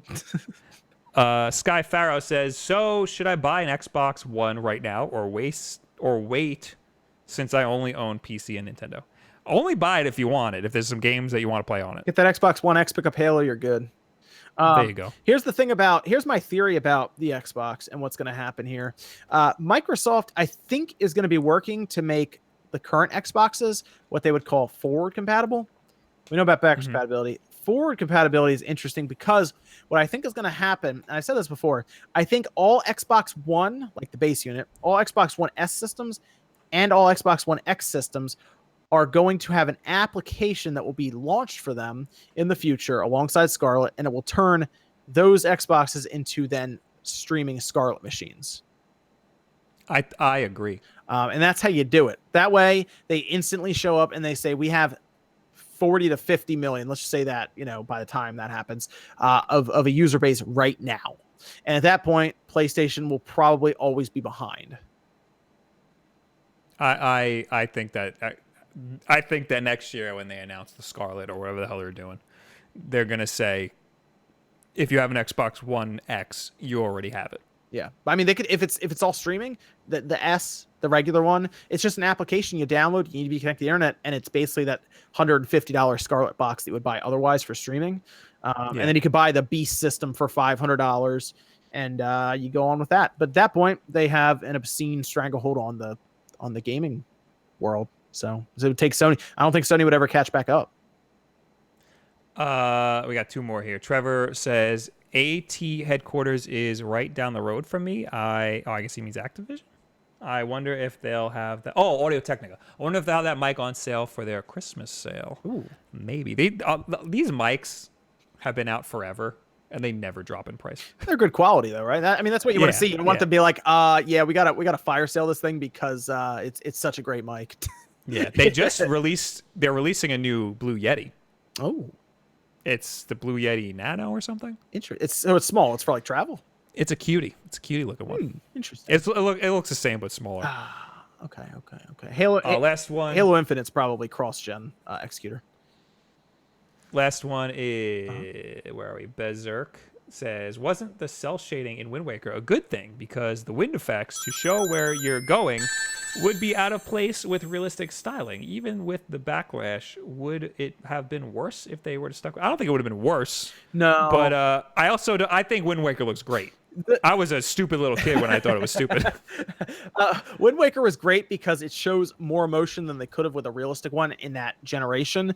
Now, of course, because of all the advancements with the Xbox One X and the PS4 Pro, they can show emotion better. But back then, having that over the top, like there was that scene where he all of a sudden finds himself in a barrel that he's going to get launched out of, and you could see like that impending surprise and then fear all of a sudden because they did the big eyes, because they did the sweat and everything. And it was just easier to show that then. And I think it was harder to see at the time. But now we go back and you play it with the Wii U one, which, by the way, that game needs to come to the Switch. And Nintendo, I know you're listening, get on that. But that is, I think that was the best direction. It's hard to see then, but it's easy to see now. I need to plow through these comments from last week here. Okay. Justin says, very nice introduction. I think you should always welcome your German listeners. Oh, because Will did a German. He read the intro in German. Okay. I forgot. Oh, because of Gamescom. By the way, really nice podcast. I would say, as for now, it's my favorite one. Keep on doing stuff. Thank you. Justin. Derogatory name. That's his actual name. It just says derogatory name. Pathetic 2 hours of nonsense. These videos are way too long. What a juxtaposition there. Those were pulled that way on purpose, Fred. Oh snap! Joking, Man, you got all kinds of stuff lighting up over here in the chat. I know. I got to read those after this. Joking Banana says, "I love you. I love you too." Trevor Grover says, "So we get some comic book app on the Switch, but still no YouTube or Netflix. What the hell?" I think Netflix. Switch Online. I think Netflix is coming pretty soon. Yeah, I think there's no reason why we shouldn't be getting Netflix or YouTube. I think Switch Online will be getting at least one of those two. Yeah, I think one of those is trying to show up too. Yeah. Your boy Goku, oh my God, Goku watches us. Oh. Says about building a PC for under 500. Oh, here we go. You can make a very good one for that price if you can find a graphics card that isn't being overpriced. 4K? Don't know, but my PC cost $600 to build 2 years ago, and it gets 1080p 60. I could find Much better than Xbox I One. could find GTX 970s on Craigslist for 150 or less now. I think I got one for 120. And that'll get you 1080p 60. It could get you 4K in some games too. Well, that's the argument we made last week. Well, that I make all the time is that, well, everybody is always like, $500 for an Xbox One X, I could build a computer for that. But you're not getting 4K 60. You're not. You're not getting 4K 60 now. No. Yeah. Not at all. But I mean, 1080p 60. Yeah. Pretty commendable for $600. Yep. Marco says, couldn't watch it live last week. But one thing, Bobs, you said you think getting rid of the 20% Prime discount is a good thing since it'll reduce pre-orders, but it also applied to new games within 2 weeks of release. So if I wanted to wait for a review of a game like, let's say, the new Marvel Spider-Man, I could do that and buy it a few days after release with 20% off from Amazon. I didn't know that. They had that true? They had that for a little bit, then they got rid of that. That was the first thing to go, by the way. They've been rolling this back for a little while, so it wasn't a big, sting all at once. It's been a bunch of little pricks, essentially, just ticking and just bugging you. And then now they're to the point where you get a $10 gift card back, a credit back, but you have to give them $6 first to get that 10. That's kind of cool, though. At least they're doing something. Yeah, no. They've been pulling away, and they keep raising the price. And the guy who runs the place is worth so much money. Yeah, I just don't like, because Amazon's basically the only company that can do 20%.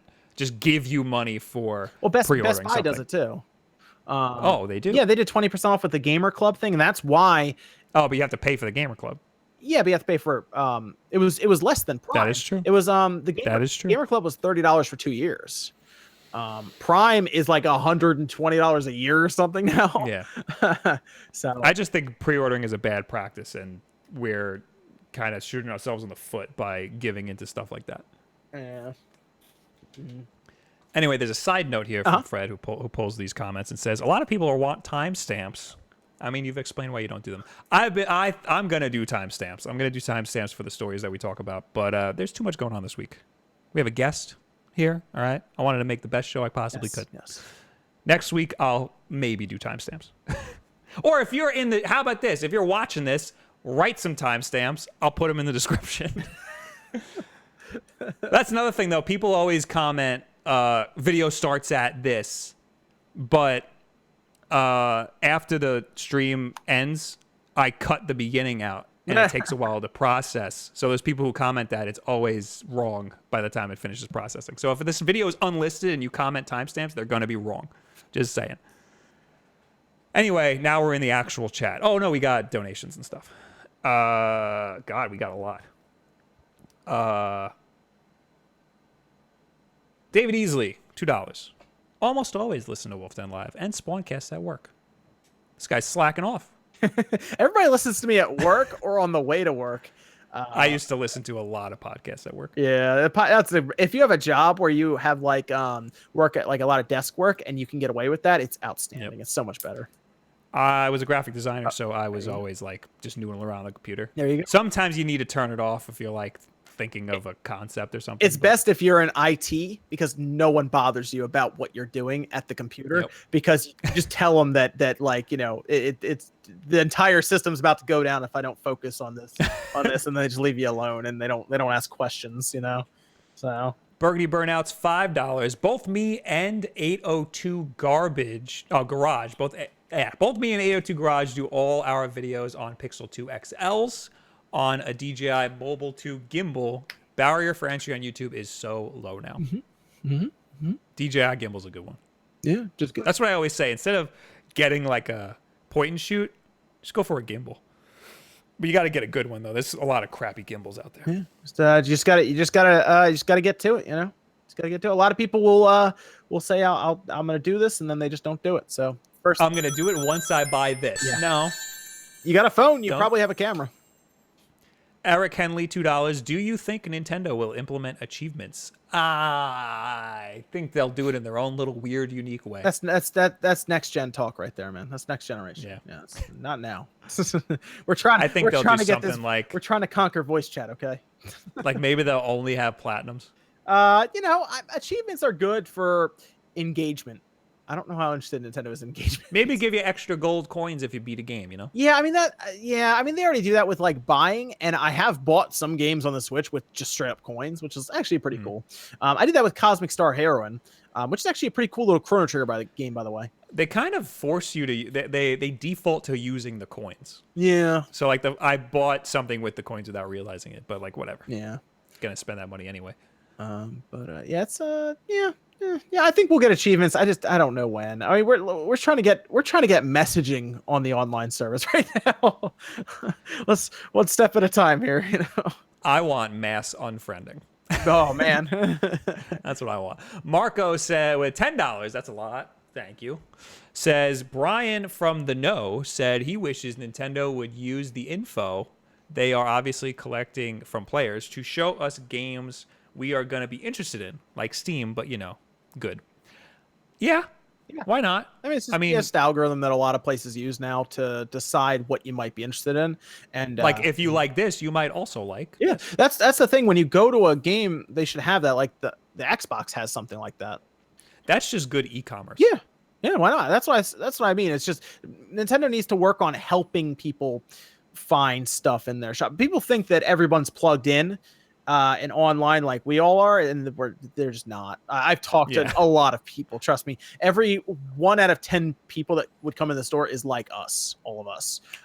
Where they go online, they look stuff up. Everyone else just walks in and buys what looks like good, shiny. Yeah, that's why everyone would always ask for my or somebody else who worked there as help. You know, is this game any good? All this stuff.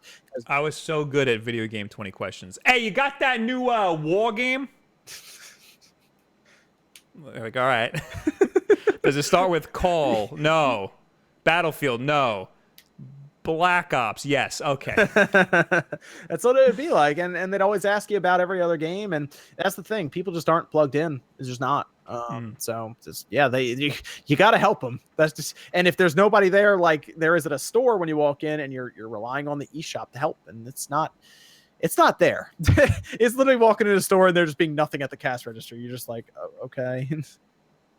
Fred with $2 super chat. Bob, do I add timestamps to my job now? Hey, if you want to get me timestamps, go nuts. All right. I'm not forcing you to do anything. But if that's what you want to do, gladly if that's what your heart tells you, I mean. If that's what your heart tells you, follow your heart. Right into doing more work for me. For free. All right, now I'm in the actual chat. Jesus Christ, we gotta hurry up. We're running late here. I don't want to keep you. Well, you have to go stream the sweet mobile game, man. Yes, that everybody's excited for. Get excited, everyone! Get excited. Mobile games.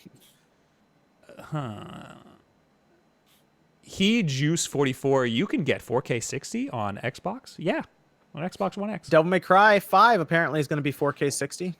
You actually can't do 4K 30 in some, like, your monitor has to be capable of 4K 60. Is Far Cry 5, is that 4K 60 on the Xbox, or is that 4K 30? It might be 4K 30. I've been playing it and it looks very, very good. It was less than $30 at Amazon the other day. So I think that's the only physical Xbox game that I have is Far Cry. You don't buy a lot of physical games either? For Xbox and PlayStation I do, but I just don't have anything for Xbox really. Do you buy your Switch games physical or digital? All digital. Wow, interesting. Okay. Only because I like having them with me. That makes sense. I know it's very dangerous. Oh yeah, I mean that makes sense. Just because you. I also just I don't want to. I'm refused to delete anything off of it. So I'm just gonna get a bigger and a bigger micro SD card Okay, yeah, I mean, because yeah. I don't want to lose anything. What size do you have right now? 200 gigs, Okay. and I'm almost up. So I'm waiting for Switch Online, and then I'll. Gotta get that 400 gig, man. Yeah, that's next. Yes. Just doubling up. Yes. It'd be nice if you could swap SD cards. That'd be nice. Yeah, you're thinking outside the box there, man. That sounds like some alien work right there. Getting a little crazy there, some future tech. Yeah, no, that would be cool if you could do that. If you could just have a host of them with you and just be like, I'll just change this, this, and this. I don't know. I guess I haven't really changed mine out like that. Does it like stamp it so you can't? I think it does. Oh, okay, interesting. Well, we'll find out. Okay, there you go. I haven't really even tried it myself. I get a lot of my games physical, so I have like a whole stack of games. D-Dubs has a question for you here. Did you beat Octopath yet? The main part, yes. The after super secret dungeon part. My people are still too weak, so I need to work on that. Still. He also said something to me earlier, something about how I think I act like people are dumb. Okay. I guess. Okay, I'm sorry.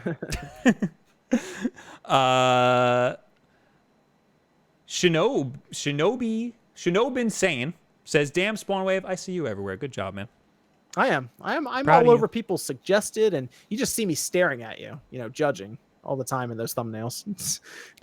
I always look kind of mad in some of my thumbnails. I do notice that. People mention that. You do. No, you have the crossed arm. Yeah, I know. I'm like, you staring. better click this video. Don't hit that scroll bar. No, come back. Ravix with a $5 super chat. How long do you think it will take for third-party games to release day and date on Switch to be the norm? Another year. I mean, Doom, but not every game. Doom Eternal's launching day and date, right? Yeah. Is it? Yeah, it's coming out the same day, I believe, as the others. So paving the way. There you go. Yeah, I think Doom's coming out in April, so that'd be cool. I think we're not hitting mainstream yet until we get something like Call of Duty. Yeah. Same day. Yeah, Call of Duty is interesting because it's everyone keeps saying, remember there was all those rumors going around that there was like a Call of Duty in the works for the Switch and then nothing happened. Yeah. I thought about it. I'm like, Call of Duty is a 3-year dev cycle. Maybe that Call of Duty they heard about was for next year. I don't know. But you're right. That's a good point. Call of Duty day and date would be a big one, so. I had another good one here. Where'd it go? I lost it. Jack Baker says, "Hey Bob, when's your next Mario Maker stream? I think I might want to do one next week. I haven't done one in a while. Again, I'm a big fan of that Mario Maker, so you know." AJ Fanax4 says, "You guys think if PS4 will try to use the I'm having another stroke. The Gaikai tech to tit for tat. Oh, okay. Xbox if they end up doing the Scarlet Cloud thing for current Xbox One users." I think that Microsoft is going to double down on being a service because that seems more like their wheelhouse. So here's the issue with that. What Sony has right now with Gaikai is not at all what Microsoft's trying to do with their streaming service. It's the streaming service that Microsoft is trying to achieve is like next generation streaming. Essentially, it's streaming we have never actually tried, like on like a consumer space. So they're using their massive server load, like all the servers they have and everything. Amazon and Google, I think, are the only other two companies that could probably compete with that. Definitely not Sony. I think that it would behoove Sony to double down on the console hardware space. Yes, that makes sense for next year. Yeah. Nintendo's doing their own thing. Sony can do their thing. And Microsoft could do their own thing being a service. Yeah, I think that could work. It's very interesting to see this. But yeah, it's almost like all three are going to be going a different way. But Microsoft has a very long-term strategy in place right now. So that's the thing that's very interesting. Sony is going to stay very traditional, I think, with their strategy. So I'm going to read one more here. Okay. Brutal Shans, 1988. "Hi, guys. What do you think of Onimusha Warlords making its way onto the Nintendo Switch? Is that a new game?" No, that is a game from 2001. It was on the 2001. Yes, it is a game that most people have. The first Onimusha. Yes, it is. I have been wanting this to make a comeback. I've wanted Onimusha to make a comeback for a long time now from Capcom. They kind of forgot about it. I didn't know it was subtitled Warlords. I thought it was just Onimusha. Yes, yeah, it is making that comeback though from the PS2, Xbox, 2001. It's this is gonna be fun. So this game's gonna come back. They're doing some stuff to try to kind of bring it up to the new age, new times, I guess. Kind of like what happened with Shenmue. But if you notice what happened with Shenmue, there are a lot of people who said it didn't age well. I think that's what's going to happen here. Well, here's the thing. Onimusha is Resident Evil with samurais. Yes, it is. It absolutely is. And it plays exactly like Resident Evil. They should make it Resident Evil 4. Ooh. Do what they're doing with the Resident Evil 2 remake and just make it Onimusha. You know what? People like me who are old are going to buy it. So us old people are going to buy it, you know. I think Will would be into this. I only played this one a little bit because I heard Resident Evil. I'm super down, and then I played it for a little bit, and then I was like, "This ain't." It's really funny. I actually got a wave of nostalgia when I saw this announced because back in the day, I would actually watch. I specifically remember there was an episode that would air constantly on TV on G4, and it was called Cinematech was the show. And what they would do is they would just show cutscenes. This is before YouTube and everything. They would show cutscenes and some snippets of gameplay. And I specifically remember seeing the opening for Onimusha like 20 times because it would constantly come on because they would always replay the same episode every week. This is on G4? They had one episode a week basically, and they would always play it constantly. I remember this. I remember seeing that so many times. So I got that when I saw it announced, it just brought back like, oh man, I forgot about G4. Those were the days, man. Those were the days. I remember that. That was good. It was great. It was great.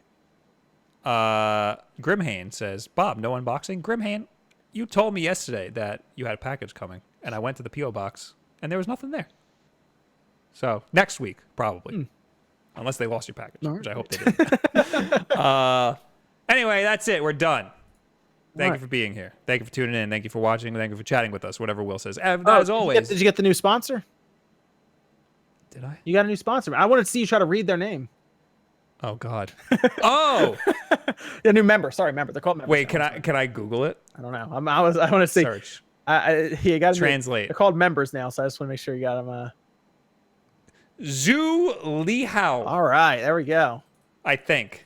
Let me know if I did that right. Thank you for becoming a member over here on YouTube. Don't forget to link that to your Discord account because then you get videos early. You get to be under John's face right now. Yes. And other perks like emotes and whatnot. Yeah, that's it. That's the only member. Okay. So thank you. If you have any questions or comments, you can leave it in the comments below and we'll read it next week. Don't forget the hashtag Wulff Den Live. Don't forget to rate us on iTunes because that's great. I have to make the podcast version of this after this. It's gonna be a long night. Go over to twitch.tv/WulffDen where right now I will be streaming my reaction to some stupid mobile game that Nintendo's releasing or has an announcement for. Some new IP. Or an old IP. It's a new IP, isn't it? It's new, yeah. They're working with another company to do it. Yep. So go to that link. I will be streaming in like a second right after IP. Cool. There you go. John, thank you for being here. Spawnwave, of course. Yes. Your link is in the description, but I'm sure everybody knows who you are already. Yep. If you want news, he's the guy to watch it from. You don't want news from me. You want news from me. Yeah. You want to watch his news, and then you want to watch me yell my opinion about it. All right. That's what you want. Sounds fun. So thank you for being here. Yes. And everybody will see you all later. Goodbye.